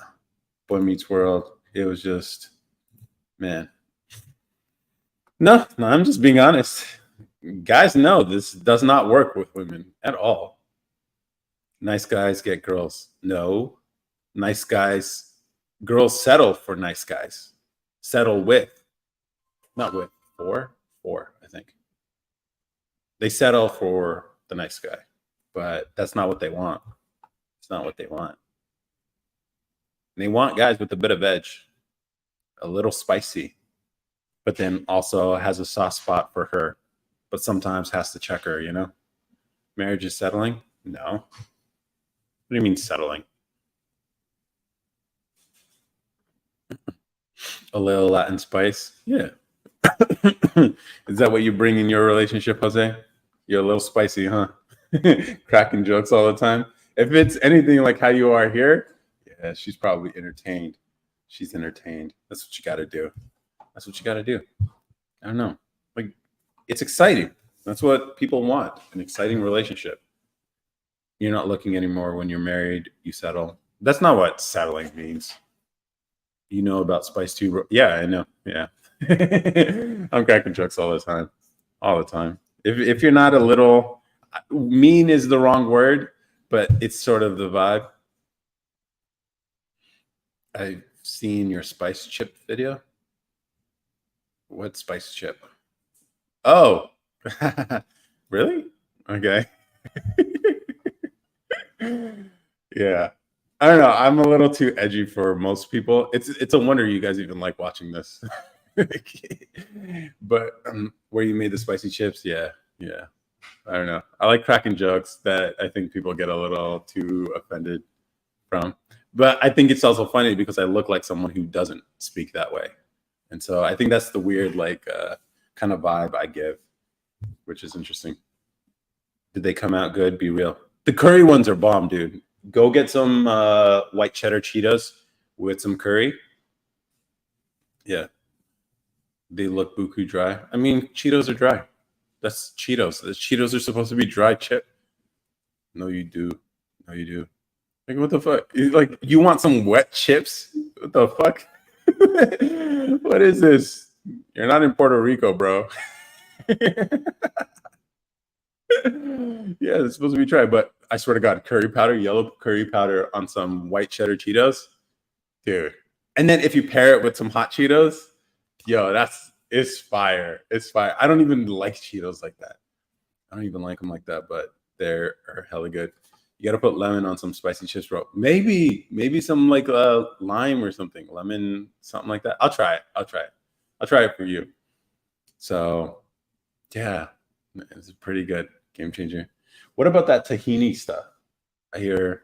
I don't know. That's the weird thing I didn't realize about Texas, but they put some powder and stuff, some spices on their watermelon, which is weird. I was just like, I tried it. I was like, nah, not really feeling it. It's good with fruit. Yeah, I've seen it. I've seen it. Tahine. Yeah, tahine. That stuff. I didn't know it was a thing until I moved to Texas and I saw fruit being packaged with little packets of those. It's like, what? What is this for? Good on cucumber, mango, watermelon. But why do you have to?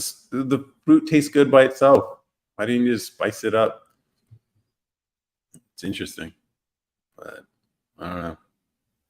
But I've been making a lot of breads lately. Um, And so I've been experimenting with that. Maybe you might see a video about that. I know it's weird, like when you see all these things I'm making and it doesn't really fit with the brand, but I mean, Table Moments I think is a good like catch-all for all the stuff basically that I come up with and see what sticks. Do you put spices on your food? Not, I don't go out of my way to add spices to it, but I mean, because I don't like having the sniffles when I'm eating food. Like, why? And I don't understand why you're proud about being able to eat spicy food, Jose. Like, are you the type of person who's like just chewing on jalapenos and stuff because you're like, I like vegetables that are spicy. If you ain't got the sniffles, it ain't good. Nah, dude. I'm trying to enjoy my food without needing a whole box of Kleenex, you know? Like, no one needs that. Like, I don't understand. It has to be a good flavored spice. So, okay, so you can tolerate enough spice that you can tell the flavor of the spice. Um, to me, it's all just hot. So I'm just like, not really. Savage COVID lockdowns. I hope not, but Indian food is fire. Indian is probably my favorite cuisine for sure. He's not black, bro. What, you think black people like spicy food? Where are you getting that from? Like, I'm from fucking my family's from East Africa. Like, what are you talking about? I'm the purest form. Like, if you think about it, I'm from the source. Like, or at least my family is. And we did eat spicy food. So I've eaten it, but not really a fan of. Nah, I like enjoying food in peace. We like seasoning. Yeah, but spice doesn't have to be the seasoning. This man gentrified. Yeah, okay. Uh, fine. Whatever. I'll let you guys own that one. Um, spicy to him is salt and pepper. Yeah, I mean, pepper is enough spice, honestly. Do you eat white chicken as opposed to what? Dark chicken? Brown chicken? I don't know. Are there different colors of chicken? I eat chicken breasts. Like, those are good. But yeah, I don't do bones, by the way. Like, I don't do bones. That's the thing with me. My brother feels the same way too. You just don't do bones. So if that's what you mean by white chicken, yeah, I don't do bones. White and seasoned. No. Obviously, like I'm not gonna have just plain white chicken. Obviously, it needs to be seasoned, but I he's offended that we took his black card, and when I say we, I mean Faith took his black card. I mean like black card. Like it's funny. It's funny. Um, yeah, no, I don't. Soul food's great, but I don't really have. I've had it for some time. Yeah, okay. That's the thing. Like, I'm an asset to the black community. I don't know why you would.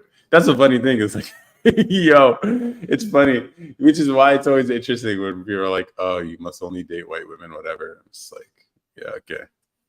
You don't need a black card to be with Nubian Nubian queens out here. So no spice love, and you're out.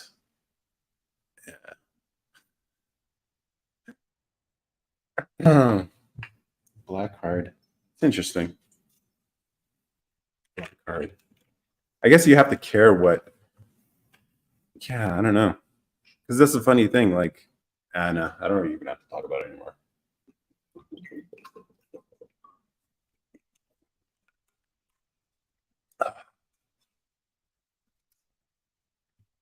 Often I am, yeah, chicken.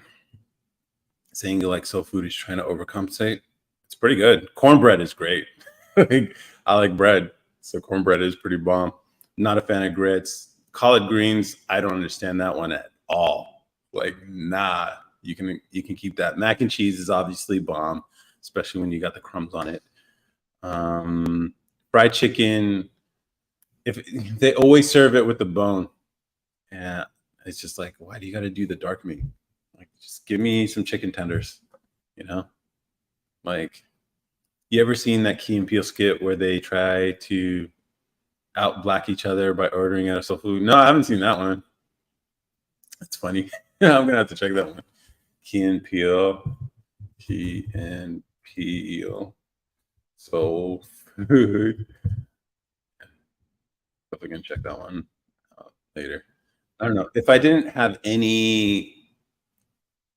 If I didn't care about sharing other people's work, I would put it up.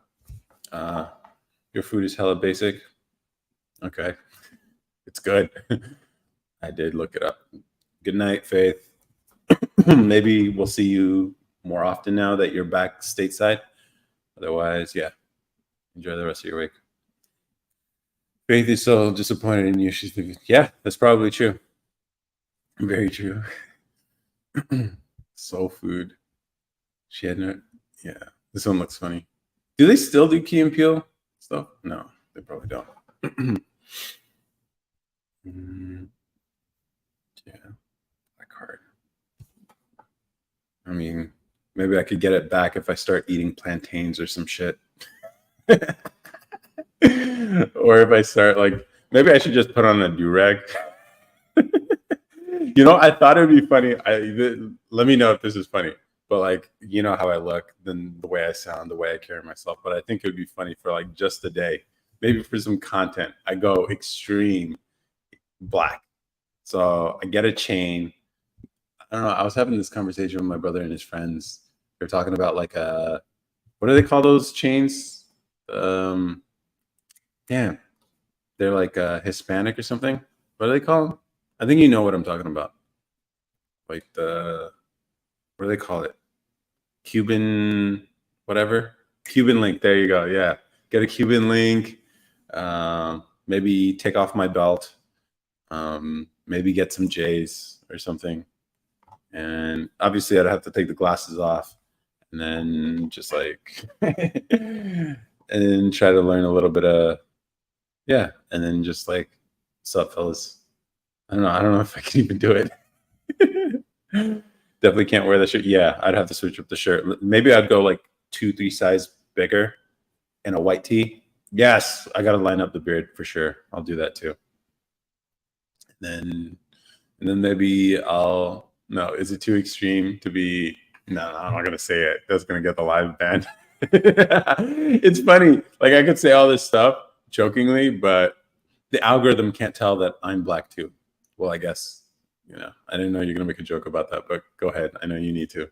And then I'm just gonna get banned for making jokes that are self-referential. By the way, I read the terms of service for TikTok because this is the second TikTok account I've made. The first one I think got shadow banned, or at least I suspected it did because I used to say the N word all the time in the content, and you can say it, but it's the algorithm will flag it. So immediately I would have to appeal it, and then it'll get reach. But by then it kind of kills the reach of the video. So, and then I'm pretty sure that account got shadow banned, so I started a new account. Yeah, TikTok AI thinking you're a middle-aged white man is crazy. Yeah, it does. And it's funny because like on the phone I sound one way, but then when you see me in person, it's a different thing.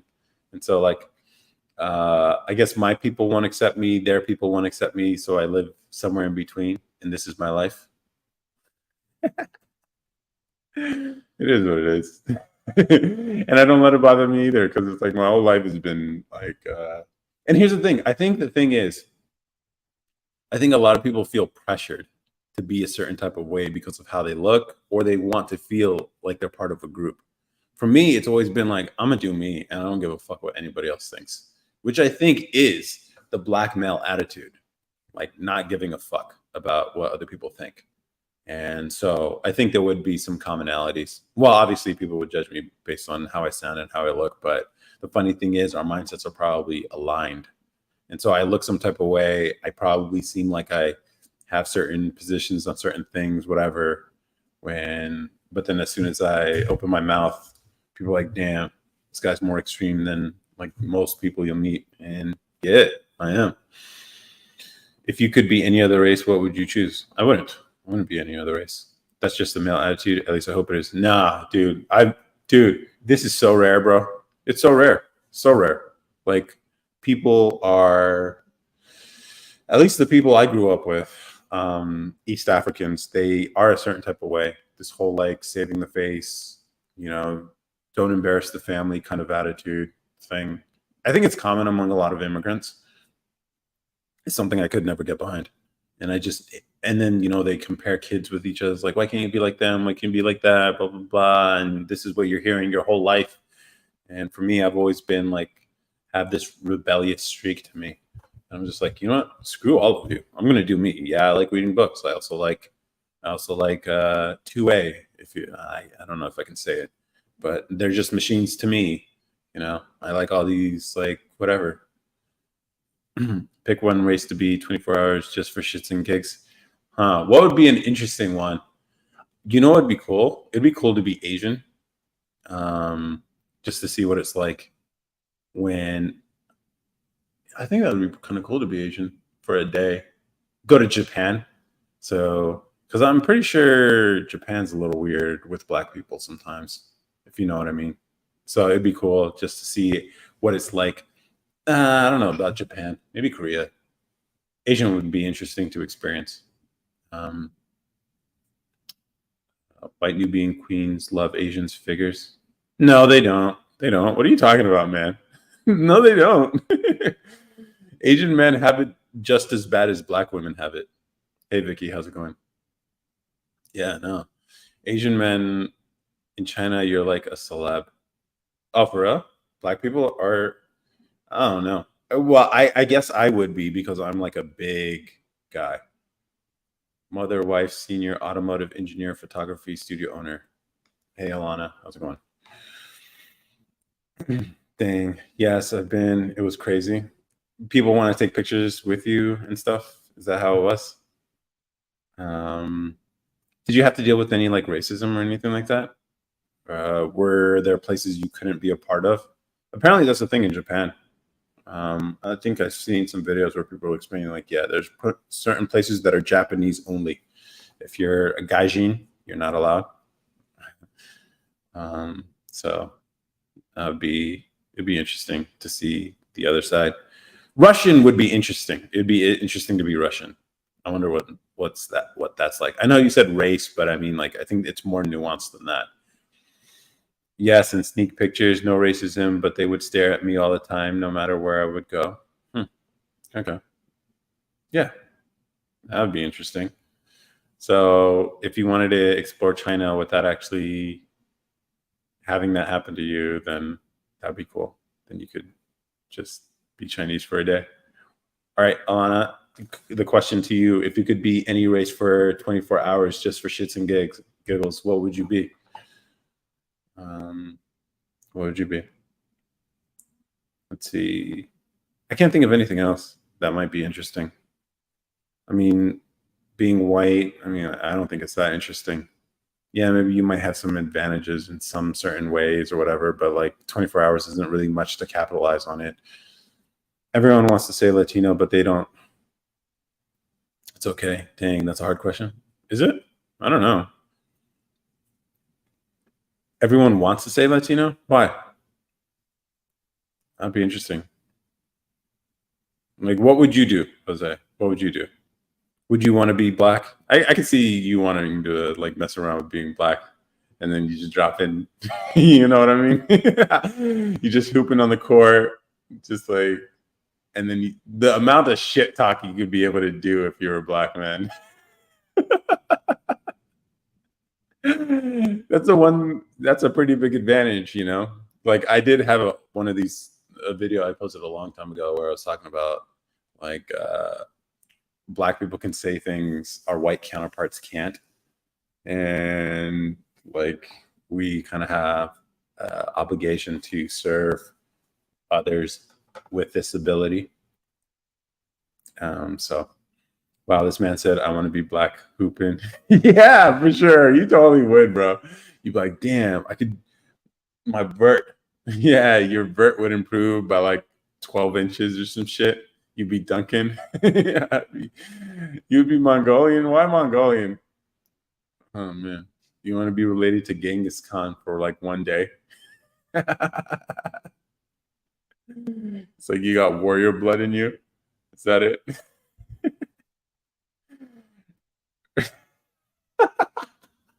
Yeah, why? Why would you want to be that? I don't even know if I could say it. You know how they be watching out here? You're supposed to say redacted, bro. You're supposed to say redacted. You got to learn this coded language, man. They're winning, bro. Yeah, they are winning. Not gonna lie. They know what they're doing for sure. I guess. But I mean, it's not a race, though. I guess to them it is. I don't know. I'm still a little unclear about that. The Drake version. Is Drake actually? Is he? Is his son gonna have a bar mitzvah? Bar mitzvah? What do they say? What do they call it?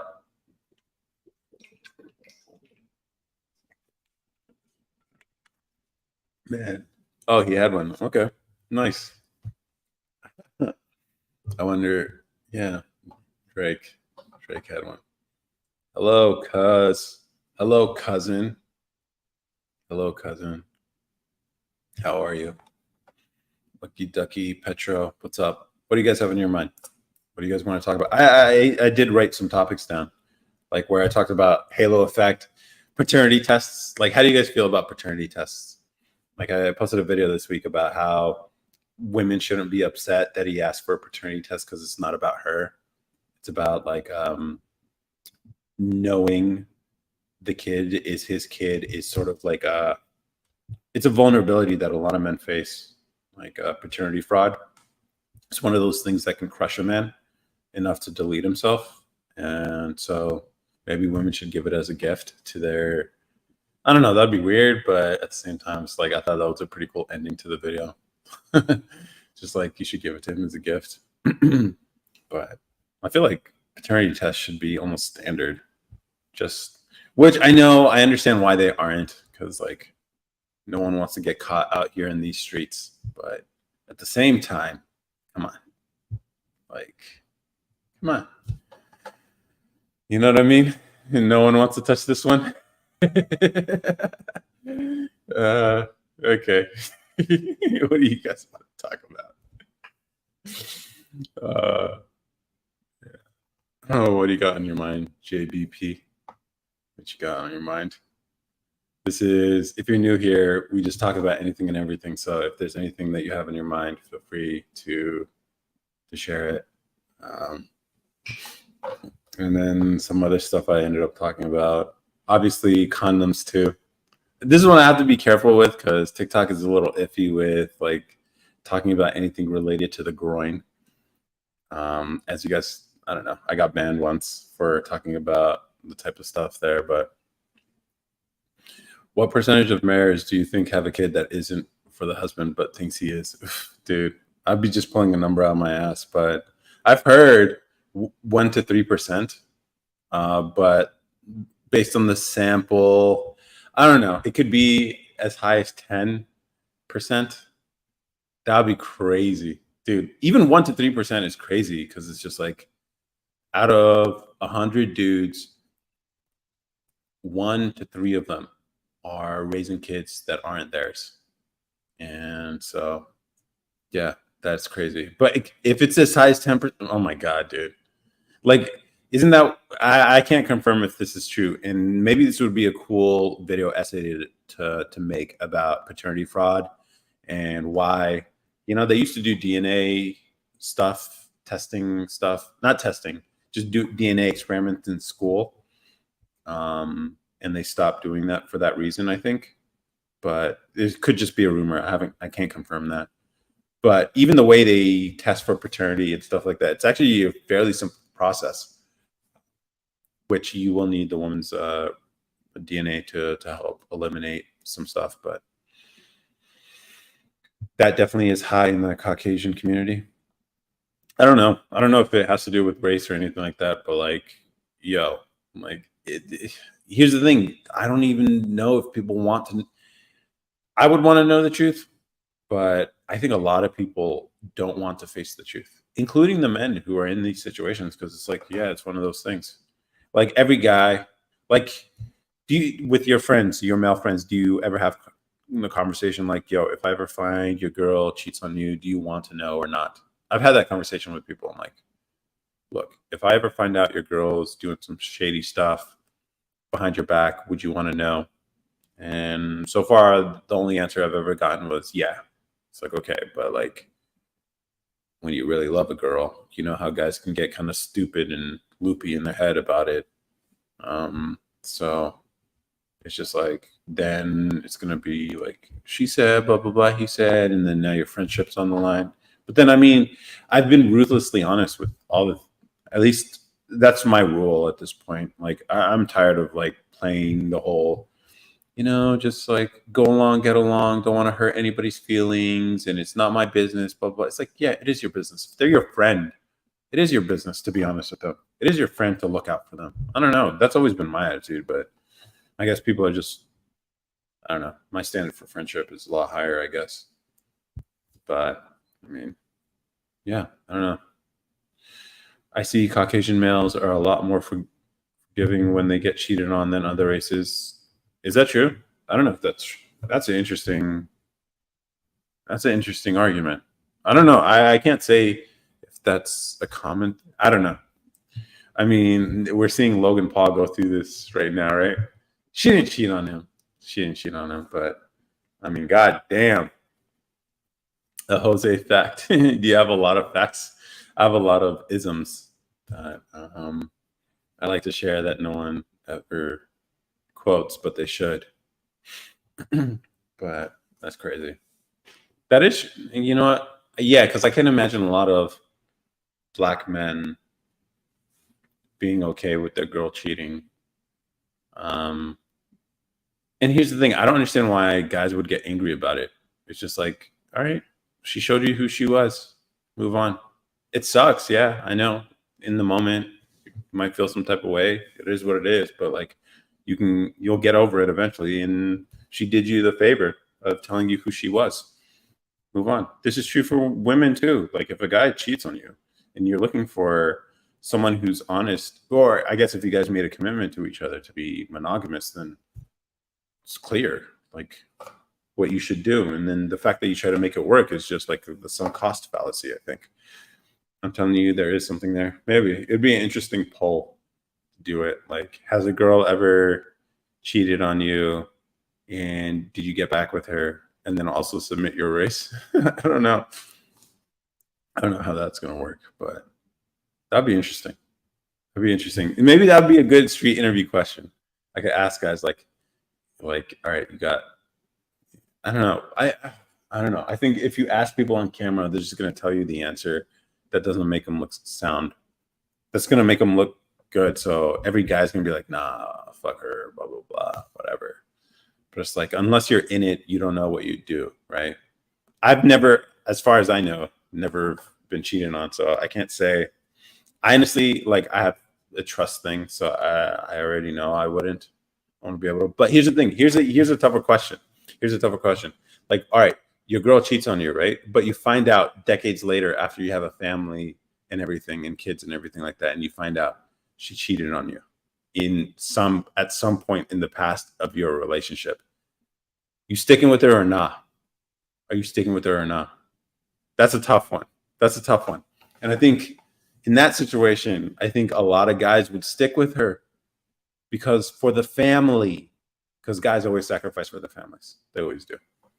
But my attitude, yeah, get Jose on survey team. You'll go viral, guaranteed for sure, dude. Yeah, for sure. Would go viral. He would be able to write the questions in funny ways. I'm 30, husband 50, marriage 12 years. We share life together. We don't own each other. Okay. So there's a 20-year. Okay. 12 years. What? So he was 38 and you were 18 when you guys got married. Is that correct? Am I doing the math here, guys? Valerie is back. Yes.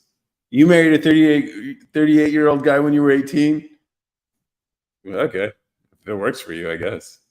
Yo, bro, I've been sending you a comment over and over. They won't show it to you. It's crazy. Yeah, you gotta be careful with that one here. It's crazy. Yes. And I don't know. That's extreme, but if it works for you, it works for you.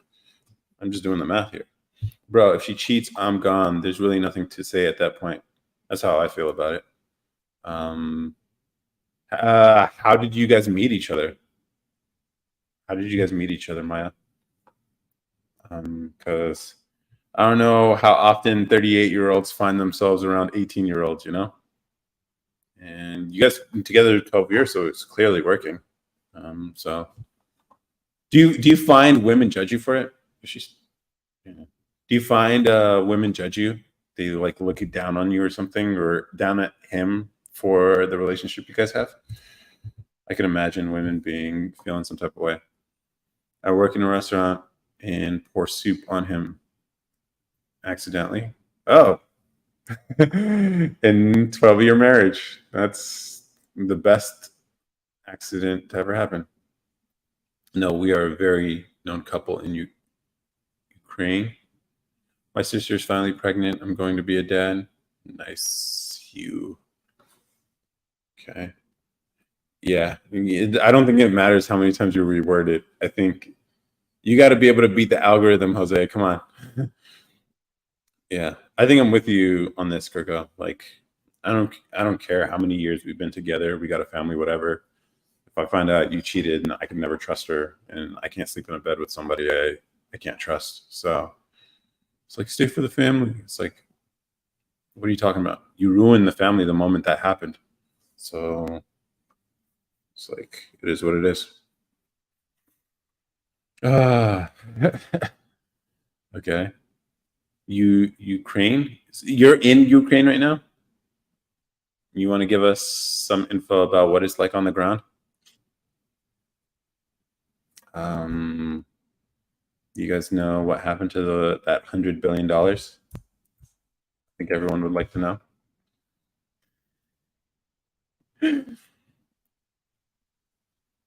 You should share your life together and not control what she or he do. Okay. As a man, all you really have is your word, so you got to stand on that. Yeah. Yeah. And I think women can say the same thing too, but when it comes to like actually living it, it's like a lot of it's motivated by feelings too. So like they can feel that they are that type of person, but you really find out because actions are what count. Oh yeah, you can't. Yeah. All right, got it. Got you, Jose. USA send 100 billion. Yeah, it's not cash. Old things can. These things. Yeah, that's what I was trying to send. Yeah, I got you, bro. Yeah, you can't say it. You can't say it. You can't send it. You can't type it. Like, they don't want to shame any type of supplicating male behavior at all. You see what they're doing here? You see what these platforms are trying to do to us? And people think this shit ain't rigged? Yeah, okay. Gotcha. That's what I was trying to say. I don't think women value loyalty the same way men do, at least in my small experience. I think it's just a different way. I think they would describe it differently. I think everyone values loyalty or at least commitment, especially women. I think women value it in the sense like they're not going to be abandoned, like you'll stick with them. So it's not about, I don't think it's the infidelity part. It's the idea that you will leave them hanging. That's what's worse, I think, because women are pretty vulnerable out here. But I don't know. It'd be interesting to any women here. Feel free to explain if I got it wrong. I beat the system, though. You did. What do you look for in a man? Who's that a question to? I figured it out. Yep. Oh, see, you just got to use the letter K. I've never cheated on my husband. Very conservative wife. Okay. What's your thought on men cheating? I same, like, if you make a commitment to somebody, then your word's your word. So, like, if you have an arrangement with her, fine. Like, do what you want, and I'm not going to judge people for living life on their terms. But at least, but you're being honest about your terms. Now, if you're a guy and you're pretending and you're lying to people, it's like, all right, like, what are you doing? But if he or I do cheat, I would know we share our lives. We don't control each other. Okay. Yeah. Okay. I wonder, like, I think we cheat without emotions attachment, so it's not that bad. Latino men don't cheat, by the way, though. Yeah, it's not even about the whole. Yeah, it is a different type of cheating for sure. Like, for men, it is biologically driven. Well, sometimes it's power related too, I think. And for women, it is generally to. I don't know. I can't speak for older women, but you know what? I don't actually care to speak on the motives behind women cheating. Is a 20-year-old too young to get married? If you're a guy, probably. But I mean, if you found the right girl, then I can't tell you otherwise. Like, if this is just theoretical, then yeah, it probably is too young, because you. It's not even about, like, establishing yourself as a mate or anything like that. It's about not even knowing yourself. Um, as a man, you start growing into it as you get older.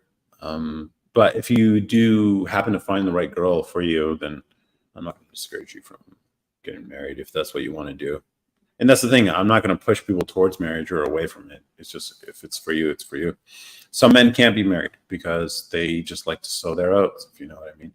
I agree, but when you talk about men, we get really fanatical with that shit, i.e. the military. Wait, what do you mean? Let me catch up. I think I agree, but when you talk about men, we get really fanatical with the shit, i.e. the military. Unfaithful Latino conservative. Love is total trust, but love is not controlling. It's sharing your life. That's how I believe. Now, I'll say it. Women usually have real emotions for the dudes they cheat with. Okay. Yeah. Yeah. Well, I, you can't predict these things. Like, number wise, probably, like, women are probably cheat if they are looking to leave. If they're looking to leave, typically.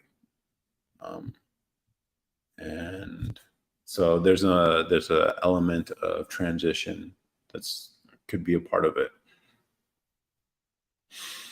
And real emotions, yeah, I don't think women can be as emotionless as men can be when it comes to that kind of stuff. Just generally speaking, they are more emotional.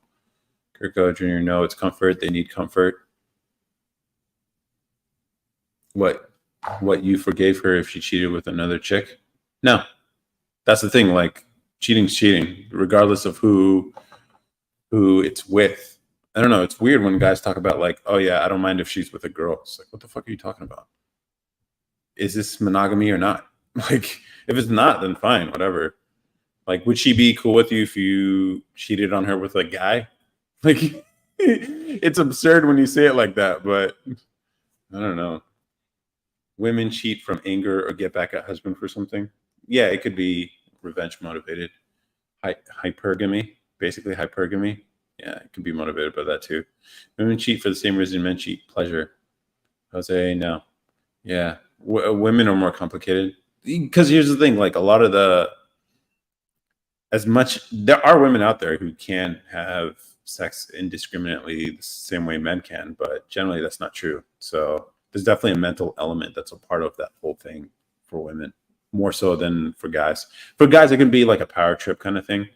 That's the thing. Like for men, a lot of men, like you can have sex with some girl. You can even have sexual desire for a woman who's not your wife, which is biologically driven, actually. Like the fact that men even get it are monogamous is like rising above their animalistic desires, which isn't as extreme as for women. So, and this is, I think, where women just don't understand like how often like it comes up in our minds. Not the whole cheating, but just the idea of sex.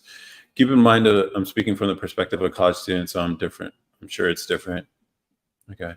Women are not complicated. They're just as simple as we are. They are understandable, but they are different. They are different. It's just like when you try to explain women's behavior using a male lens, it doesn't make sense because it's like they're not driven the same way we are. But like, yeah, it does make logical sense the way they behave when you understand where they're coming from or when you understand their biology. Human in general are not that complex. Yeah. We like to think we are, but we all behave extremely. Yeah, I think a lot of women tend to like overcomplicate their feelings and stuff. It's like, come on, you're just looking for some safety and security. And that guy can offer it better than that guy can. And yeah. Oh, that guy has more status. So it's a better position in society. And that matters to you a lot. Got it. Like, yeah, I think, yeah, I agree with you. They aren't that complex, but they are different. Jose, and that is why you will never understand anything. What? He does it better than you, basically. He does it better than you, basically. Maya, relax. See, I knew you would react angry. Yeah. Yeah. No. If here's the thing, female behavior doesn't make any sense to a lot of guys because you think they're behaving the way men do, but they don't.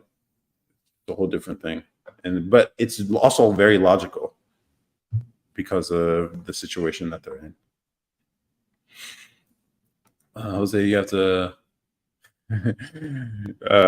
So have a different opinion means I'm angry, Mr. BBC.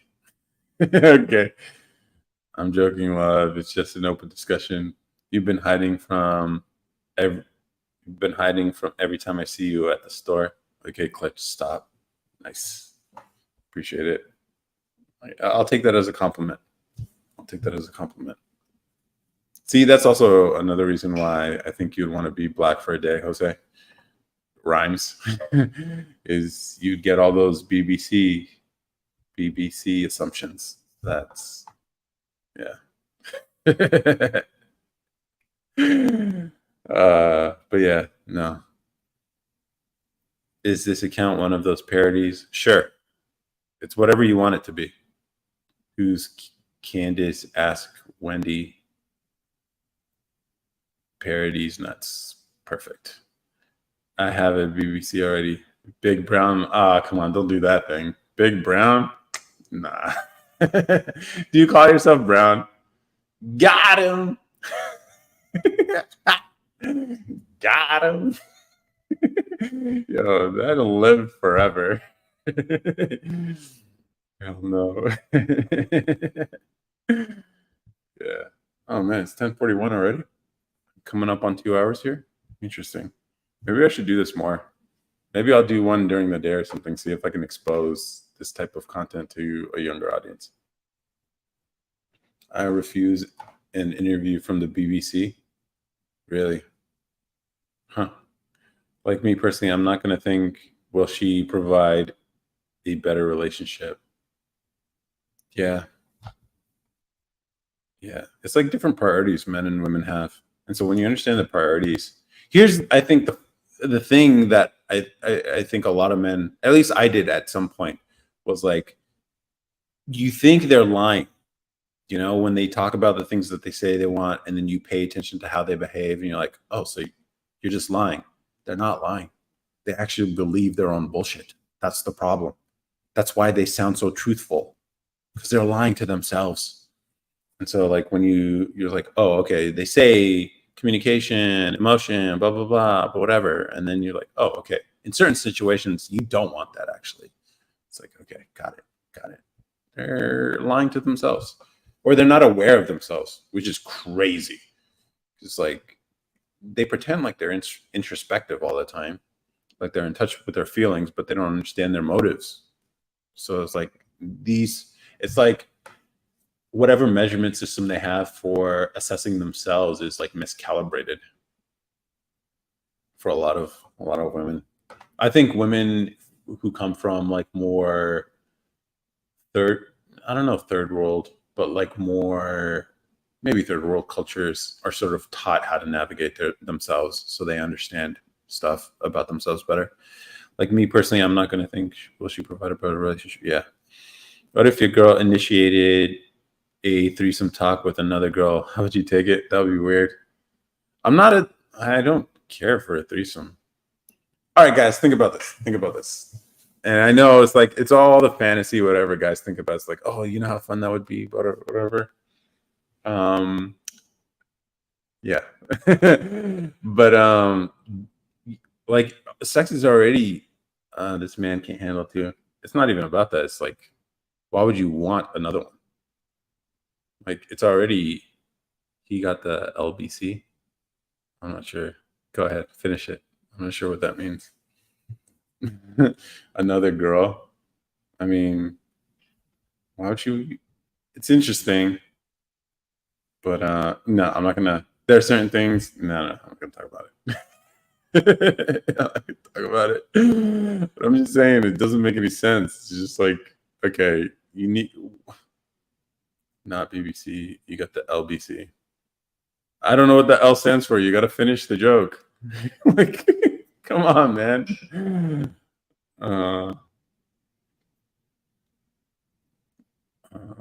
no, you have the LBC, the Latino Brown, whatever.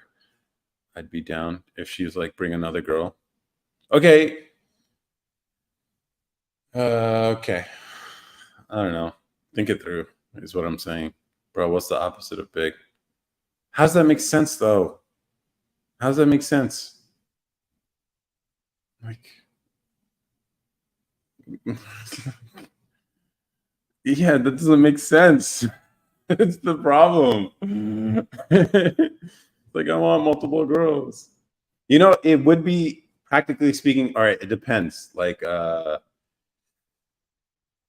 you an extra person there that's all right. So we understand like when a guy is involved with a girl, it's you are performing. You are performing a bit, you know? Now, yeah, there are times when you can just chill, whatever, but like you are performing. So why would you want to perform more? That's the part I don't doesn't really quite. It'd be cool to try once, I get it, but like in practice, I'm a performer. Yeah, okay. It's just like, okay, she needs a break. Let me move to the other one. It's like, what the fuck? I don't. It's just like it's. I work out regularly. I can handle the load. Performance side. All right, fine, fellas. Yeah. And yeah, you know what? Navigate that situation too. It's like if she thinks that you're enjoying that other girl more than her, enjoy. Like I don't know if you guys are thinking this through. It's cool to try. Obviously, you'd have to like I don't know. It's okay. I'd tag her in, babe. Or yeah, it's for some women. You're cool with that. She wanted to bring another girl in. Okay. Yeah, okay. And then what are you gonna do? This man getting anxiety just thinking about no, I just think it's hilarious. I don't think you guys have thought this through because it's just I don't see a problem with the actual performance. It's not it's the dynamics involved. That's what I'm saying. It's like think about the situation. All right, so you're gonna be with your girl, but then maybe she'll say, okay, you can only do certain things with this girl. So she's already dictating what you can and can't do.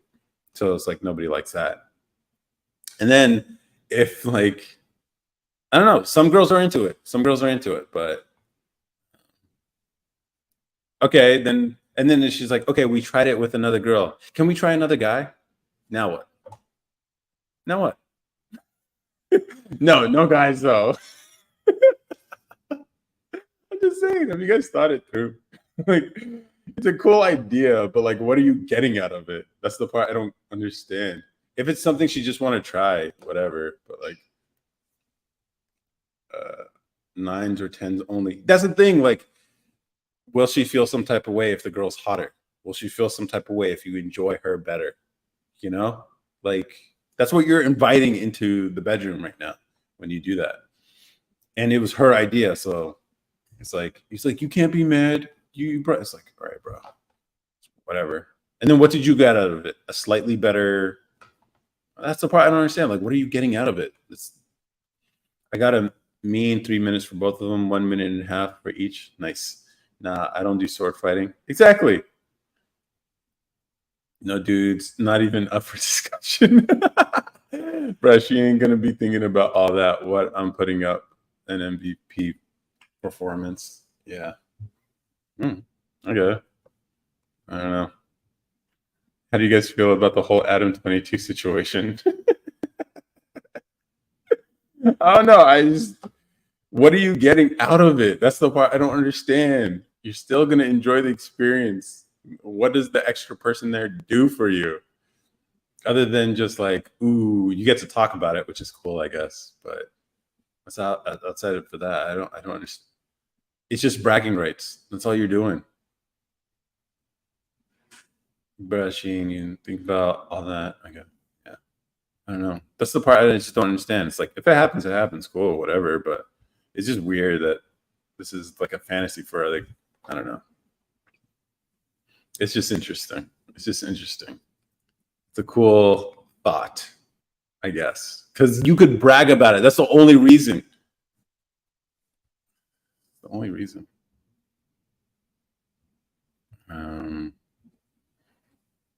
Unless he gets off on you being with, which is a thing, I guess. Yeah, I got it.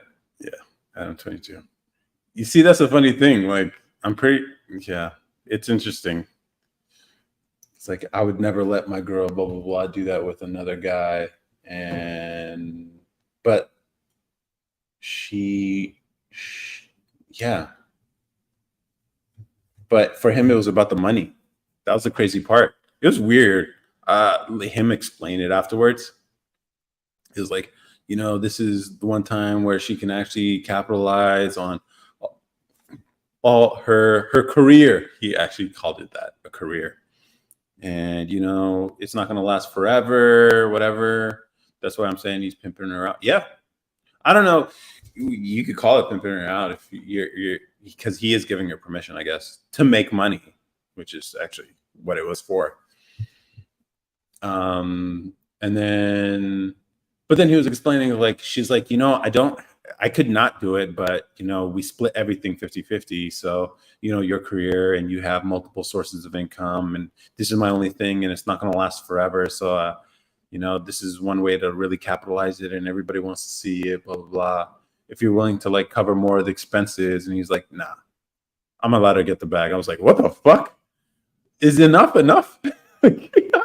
I don't get it, dude. It's like, really, you tripping? You tripping about money? I don't know. That's crazy. People at that level of success still are worried. I don't know.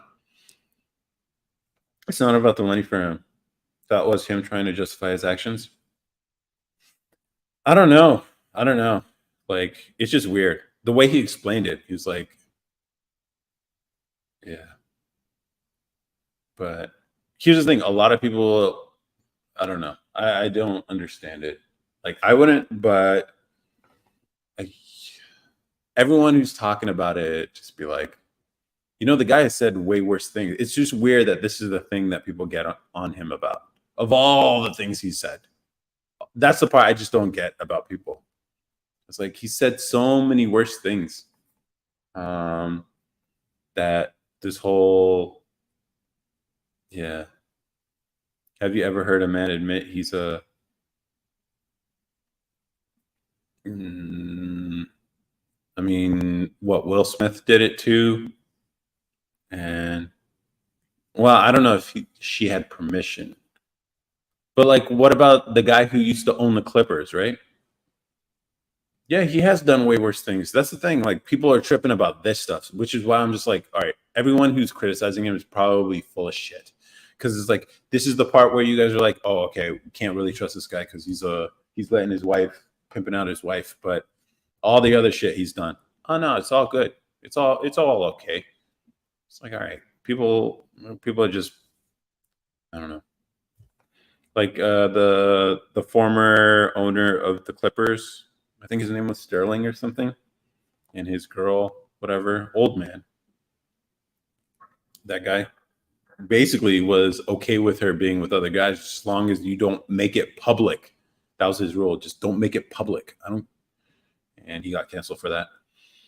What I'm saying is that Adam 22 is that, but he won't admit it, so he has to say it's about the money. I don't know. He doesn't seem like the type of guy who like wants, because like all the content they were making up to that point was just with him. So it's like I don't think it's really about that because like people, I'm sure people are into that, and like maybe for celebrity reasons you can't be honest if, but I mean, yeah, I don't know. It's just weird that people get hung up on this stuff, but not all the other things that he's done or said. So I'm just like, all right, so people are just moral finger wagging just because they feel personal about this. Like, yeah, okay, you'd feel some type of way if your girl was, and then it's always weird hearing women try to rationalize it away. It's like, oh, it shouldn't matter. It's like whatever. It's like, all right. But here's the thing. Here's the thing. Like when people say talk about this kind of stuff or they talk about body count or whatever, like it shouldn't matter, blah blah blah. It's like it's her past, blah blah. It's like, okay. Here's a funny thing. Like if a guy had a past, a lot of women would, there is a certain type of past a guy could have that most women would be like, nah, you know. You just have to frame it that way. And I think I posted a video on this account, or maybe not, I don't remember. But basically, it's not about body count, it's about dick count. And that's gender neutral. Because, like, yes, if you ask a girl if your guy has ever been with another guy before, a lot of girls will be like, no, I would never tolerate that.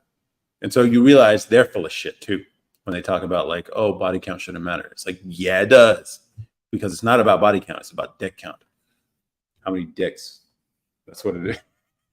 It sounds funny when I say it, but think about it. It's not even a. I had a homie that walked in on his girl getting back shots. Ooh. Then she tried to get it from his best friend. I don't know. You just got to pick better girls on this. Home math does a good job on this topic. I don't know. Like, I don't know how I feel about home math because home math seems like the kind of guy who isn't, you know, getting it because you were making drawings about these girls. It's like, okay, you can be logical about it, whatever, but you got to put the proof. You got to show your proof, man. Be out here in the world.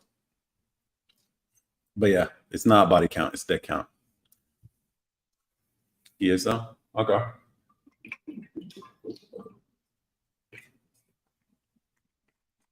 Has he ever shown his face? Has he ever shown his face? It's always drawings. I've seen. I don't even watch his videos, so I can't even say. But I don't think he's ever shown his face. Like this guy was never a reputable person. Yeah. Yeah. But this is where people got hung up on when he talks about his wife. And it's funny that they even got married at all. It's like, what's the point? You know? Kind of like he took her back about time. Ah, man.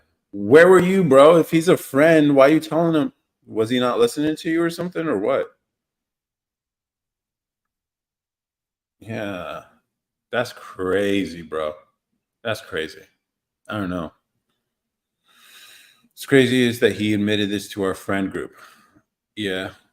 No, I mean, well, he's just an honest guy. I can appreciate the honesty. I'd be like, damn, whatever. The question is, Does he continue to make these mistakes? Oh, okay, yeah, fair enough. You can't be a friend with somebody like that. Fair enough. It's just like, bro. Oh no. God damn it. He's married to her? Shit. That sucks. Yeah, all right. Yeah. Can't be friends with. Yeah, no, that's a liability for sure. Man. And you probably couldn't even talk him out of it, huh? Like, bro, this is a bad decision. No one in his life is, I don't know. That's crazy. That's crazy. He's a lost one, yeah. Now he's going for something more long term. Okay. What's insane is that he's a good dude, but I can't respect that in any way. Yeah. I don't know. I'd be interested in understanding the origin or how he became that way. But that sucks. That sucks. The guy is he makes his own decisions about who he decides to be with, but at the same time, it's just like, bro, she probably from like a commitment, whatever. I don't know. Yeah, I guess you just can't help some dudes out here. They just want to take some else. It's okay. I guess you can't help it. Now he's going for something. Are you talking about learn the hard way? Yeah. Yeah, I don't know if I could be friends with somebody like I'm like if I told them that's the thing. Like I would be the type of person in their life would be like, bro, do not do this. I can't be your friend if you continue with this. I couldn't understand it in any level, son. I just had to separate myself. Yeah, that's fair. I can understand that. Like, yeah, they just can't do it.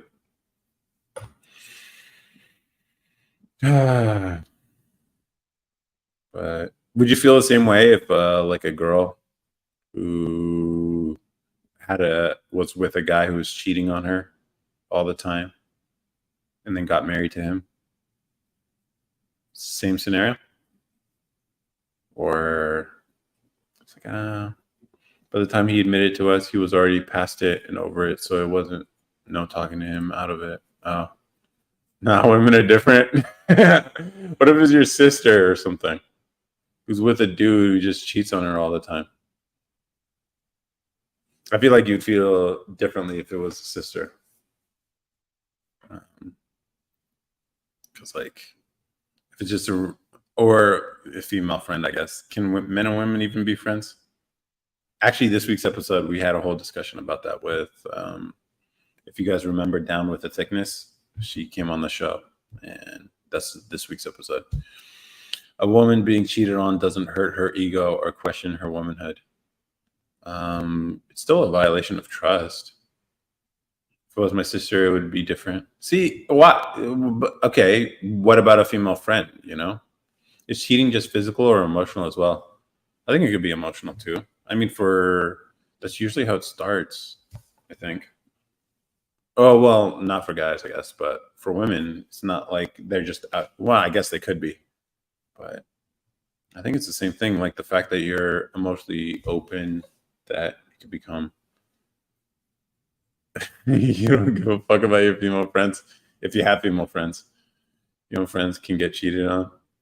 Just not my sisters or mom. That's interesting. Okay. Meaning the male turns emotionally to someone outside the relationship. Yeah, I think that's weird. I don't know. Like, yeah, I don't know if that's. I'm not cool with that. I'm not cool with that. Like, all right, so you're sharing your emotions with a woman who's not your girlfriend or spouse. Like, why? You're giving this other girl your attention and showing who you really are to this other person. I mean, I guess assuming they are of the opposite gender, or at least like, I guess the whole LGBT thing kind of throws a wrench in all this if that's the case. But at least let's talk about heterosexual couples. People are like, why? What is that a thing? How do you feel about it? How do you feel about it? Ghost, your name here. Yes, heterosexuality. Yeah, nah, I don't think it's. Yeah, that's why I think men and women can't be friends, because it's like, as long as, if for a heterosexual couple, that sexuality is always an element in the dynamic, and you could say it's like, oh no, I just they're just a friend. It's like, okay, but you're gonna be emotional with someone who isn't someone you're in a relationship with, man or woman, with I don't know. It's interesting to know men a good portion turn towards other person for emotional connection. To know men a good portion turn towards another person for emotional connection. I don't know. I don't know how women. I don't know how women would feel about their man being emotionally connected with another woman. I don't know if women would be cool with that. I don't think. I don't know. Like, guys, if your girl was like emotionally connected with another dude, or like shared a lot of her emotions with another dude, I think guys would be more accepting of it. Just be like, but then that's usually how it starts. The cheating starts. Mhm. To managing their current relationship for not wanting to bother their current relationship. That's interesting. I don't know. That's interesting. Is that what happens? Is that, I don't know. I don't know if women would be cool with that. A woman would be cool with that. But I can also understand that mindset of like, you don't want to like rock the boat in the thing that you got, and you're not trying to share problems, so you find a confidant outside of it. But maybe that confidant should be a male, or at least someone you can potentially be sexual with. That kind of messes everything up. Currently have a couple friends that are dealing with this. Really? Okay. And how's it going for them? If she knows there was an emotional connection, or you gave another woman wife benefits, she'll never forget or forgive. Yeah. Wife benefit. I guess that's an interesting way to frame it. Wife benefits. But yeah, no, I don't imagine women being cool with that. That you're giving this woman, sharing with this woman a part of you that you're not sharing with me. Like, I don't know. That's crazy. Just figured to bring this perspective for talk. Yeah. It's not smooth sailing. Yeah, definitely not. But yeah, they definitely aren't cool with it. Girls are hyper vigilant. Yeah. Vengeful. Can be very vengeful. And yeah, be careful. Be very careful. Not even careful. I mean, like, I'm not going to talk about like you should fear them. There's nothing to be afraid of, but they have a hard time letting go of things for sure. Not that you should be even be doing those things in the first place, but I mean, I personally wouldn't. They definitely aren't. They don't like sharing either. Yeah, but only in the bedroom though, right? And you got plenty of energy for that. She knows it was just physical. She'll forgive. Really? You think so? 100 times? I don't know. Like, no, there are women out there who are like, no, I can't trust you anymore. Now, if she really, that's the thing. I think women are more flexible with their values. They are more flexible for sure. Jose facts. Good. They are definitely more flexible. Nah, Jose facts. Hey, Aunt Susie, we need your opinion on something. If your guy cheated on you, would you forgive him? I think this would be an interesting question. I could get back doing street interviews again and just go on the street and ask them. I was like, "Hey, ladies, if your guy cheated on you, would you forgive him?" It's like, "But what if you had a family, though?" It's like, nah, fuck that dude. Blah blah blah. It's like, all right, but hold up. And not asking your auntie. That's crazy. Yeah, yeah. Oh man. Okay. I'm gonna give this another 6 minutes, and I'm gonna end it. Maybe I'll start doing this like every other day. I'll try to do some. Are you ever on live earlier in the day? Detailed moments. What's up? Yeah, I think she left already, dude. People coming in and going all the time. Yeah. Huh. But yeah, it's interesting. This whole relationship thing, whatever. Hey, you like those blue tinted glasses? I can't wear them to fly, but thinking for ground time. I don't know. I've never tried the blue tinted glasses. I only have, where do I have them? Put the lenses somewhere here. Yeah, there they are. I only have these polarizers for sure. You have a good question? Go for it. No, wrong side. Wrong side. That's what I got. Do I look like Boris Kojo? Curtis? Do you ever get weirded out when a family member gets in your life? No, I don't. They never get in my life.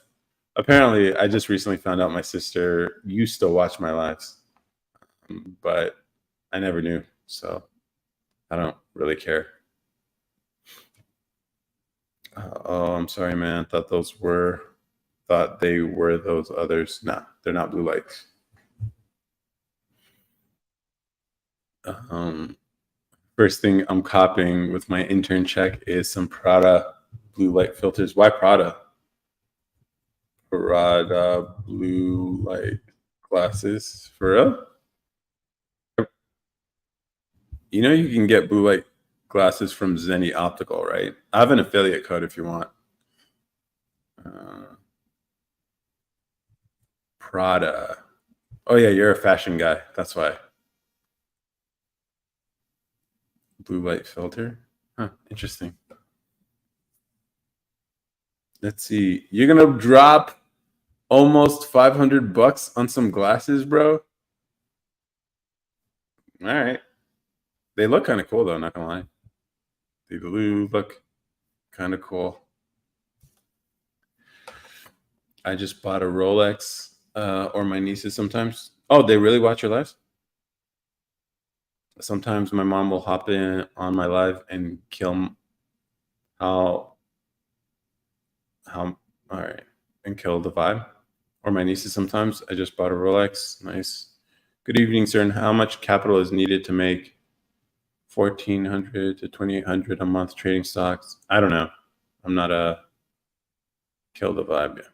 Is it these ones? Is it the PR17YS?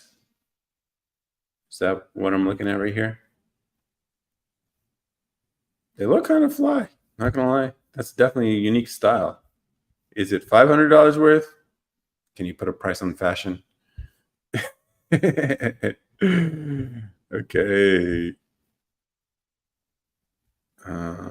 Cool.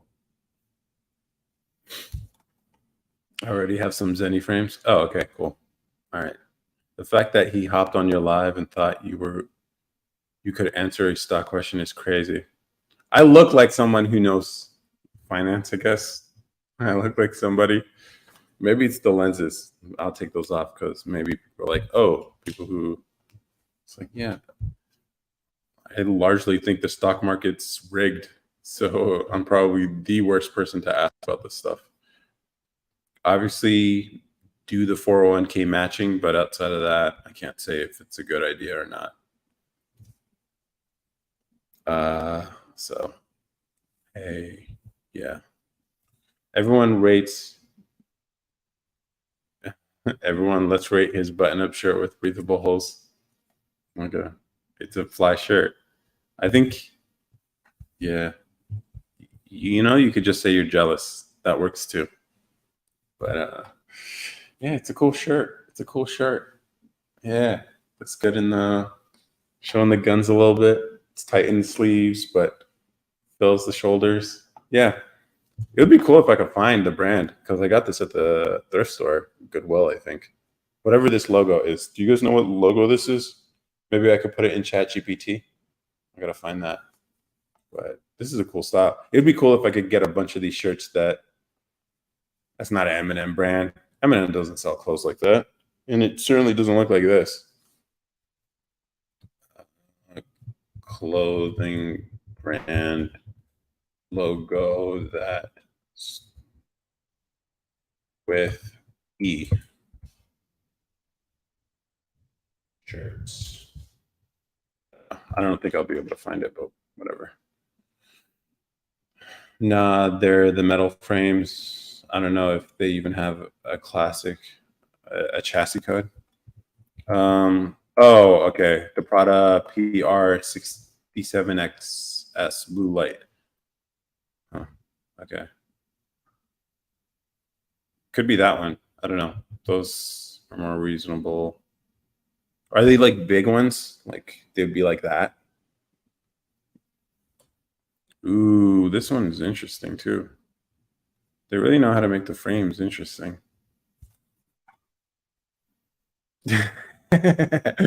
Aviator style. Okay, gotcha. Yeah. I think I see those ones here.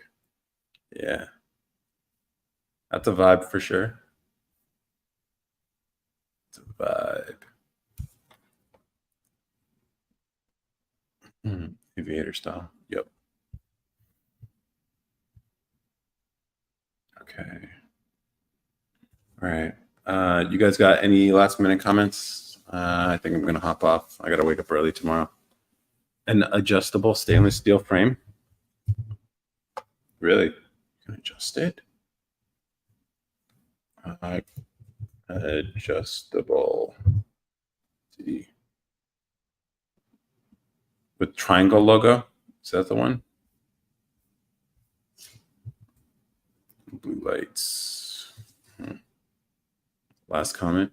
Okay, go for it, man. Okay. Do you have to wear pasties with that shirt? Nope, I don't. I don't.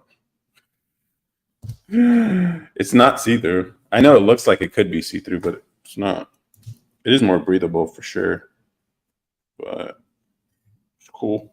If I find the brand, I'll DM it to you, and then we could be twinsies. And then we should go on live together.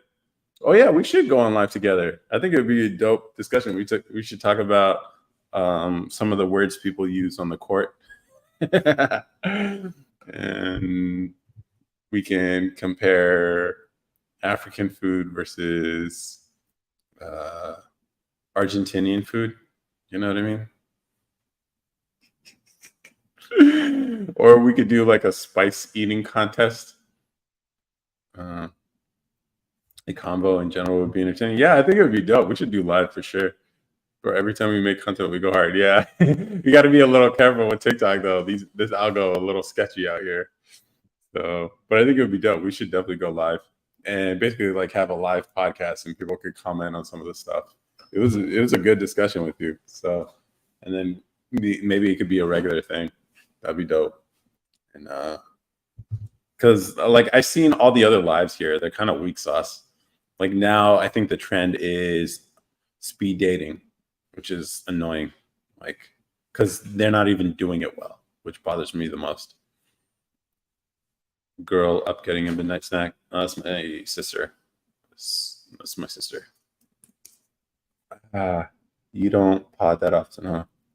Once a week is what we do. So, and not Thista. I mean, like actual sister. She's just visiting. But you're not going to see her on camera. I went on your Discord and saw that I was your last person on there. No, we had. Do you remember Down with the Thickness, who has that avatar of the anonymous man? She came on last week. So, yeah, she came on last week. And I got to edit that episode. But basically, we talked about can men and women be friends? That was the whole idea. No, she wasn't annoying. Come on, why are you trying to like start some shit? Here you are trying to start some shit. Was she a good talk? It was an interesting discussion because it wasn't as disagreeable as I thought it was going to be. Which, I mean, it's always better when we disagree more strongly. but it's cool. It's still a good discussion, and eventually, yeah. You got to do video pods with these people. I don't know, man. I can offer and see if people want to do video. At the same time, it's just like it's not as good as when you have it in person, whatever. But yeah, it's good. It's a good idea. Maybe I'll try. Maybe I'll try to get. That's the thing. They have to be comfortable being on camera and stuff, and showing their face, and considering all the shit I've said and the association. That's all. Like, it's easier to get people on a show when you just say it's only going to be audio. So that's the thing. But we should definitely do a live for sure, together, and talk about whatever. And that'd be a fun conversation. And then it's especially getting all the people involved. I think, let me see if I can like prepare some topics that might be cool. I'll just DM you if I come up with any ideas, and we could do a dope live. And got to be careful with the TikTok algo, but I think we can have a lot of fun. And I think a lot of people would enjoy that. Yeah, topics would be good. And I'll see if I could actually put it on screen so we can actually grab people's attention as they like swipe, because I know I struggle with that on this stuff. So yeah, like a live podcast, and that'd be cool. That'd be really cool. And then maybe we can actually like make TikTok live great again. That'd be really cool. But yeah, I'll write it down actually, and yeah, we'll see if we can make that happen. And if it's good enough, you can make it an actual pod, right? Yeah, like these get recorded on TikTok, so I can always download and edit it. Yeah, that'd be dope, and that'd be cool. That'd be really cool. And then maybe it could be a whole series. Just like invite people on. Like, how they do talk shows like Letterman and Conan O'Brien and stuff like that. And then that would be kind of cool, actually. That'd be kind of cool. It doesn't all have to be like, hey, let's talk about, hey, Christianity isn't real. Here's a dating. I don't know. All the other shit on TikTok Live has been very disappointing. So yeah. And then if we blow up from it, that would be cool too. And then we got to deal with like Barstool Sports or some shit. And we got the show. That'd be dope. All right, man. I think I'm gonna call it. You remind me of my friend Raj. 51-49 split my way. Let's call it Mesa Momentos. Mesa Momentos. That's table moments in Spanish. Okay. No, maybe we could have every other episode. We could have table moments and Mesa Momentos. And that would be interesting. That would be hilarious, actually. It's like you can host the Mesa Momentos and I can host the table moments. And it's a whole series that we got going on. Yeah. Yeah, that's funny. And I know a little bit of Spanish, so I can speak some broken English, but or broken Spanish. But all right, man. Have a good night. Everyone else, have a good night. Let me see who's still here. Simsy, Mike Hunt, Ronnie, Andrew B, Milk, and Jen Rob. Thank you for showing up, and thank you for showing up on a Monday night. Appreciate it. And I'll see you guys later Sunday. I'll resume Sundays. And possibly you might see us on the For You page with Mesa Momentos. Who knows? But otherwise, good night, everyone. Bye. Bye. Let's end here on TikTok first. And now. And then bye on YouTube and Twitch. Anyone who's watching. I know you didn't leave any comments, but if you're watching, I appreciate you. Bye. Bye.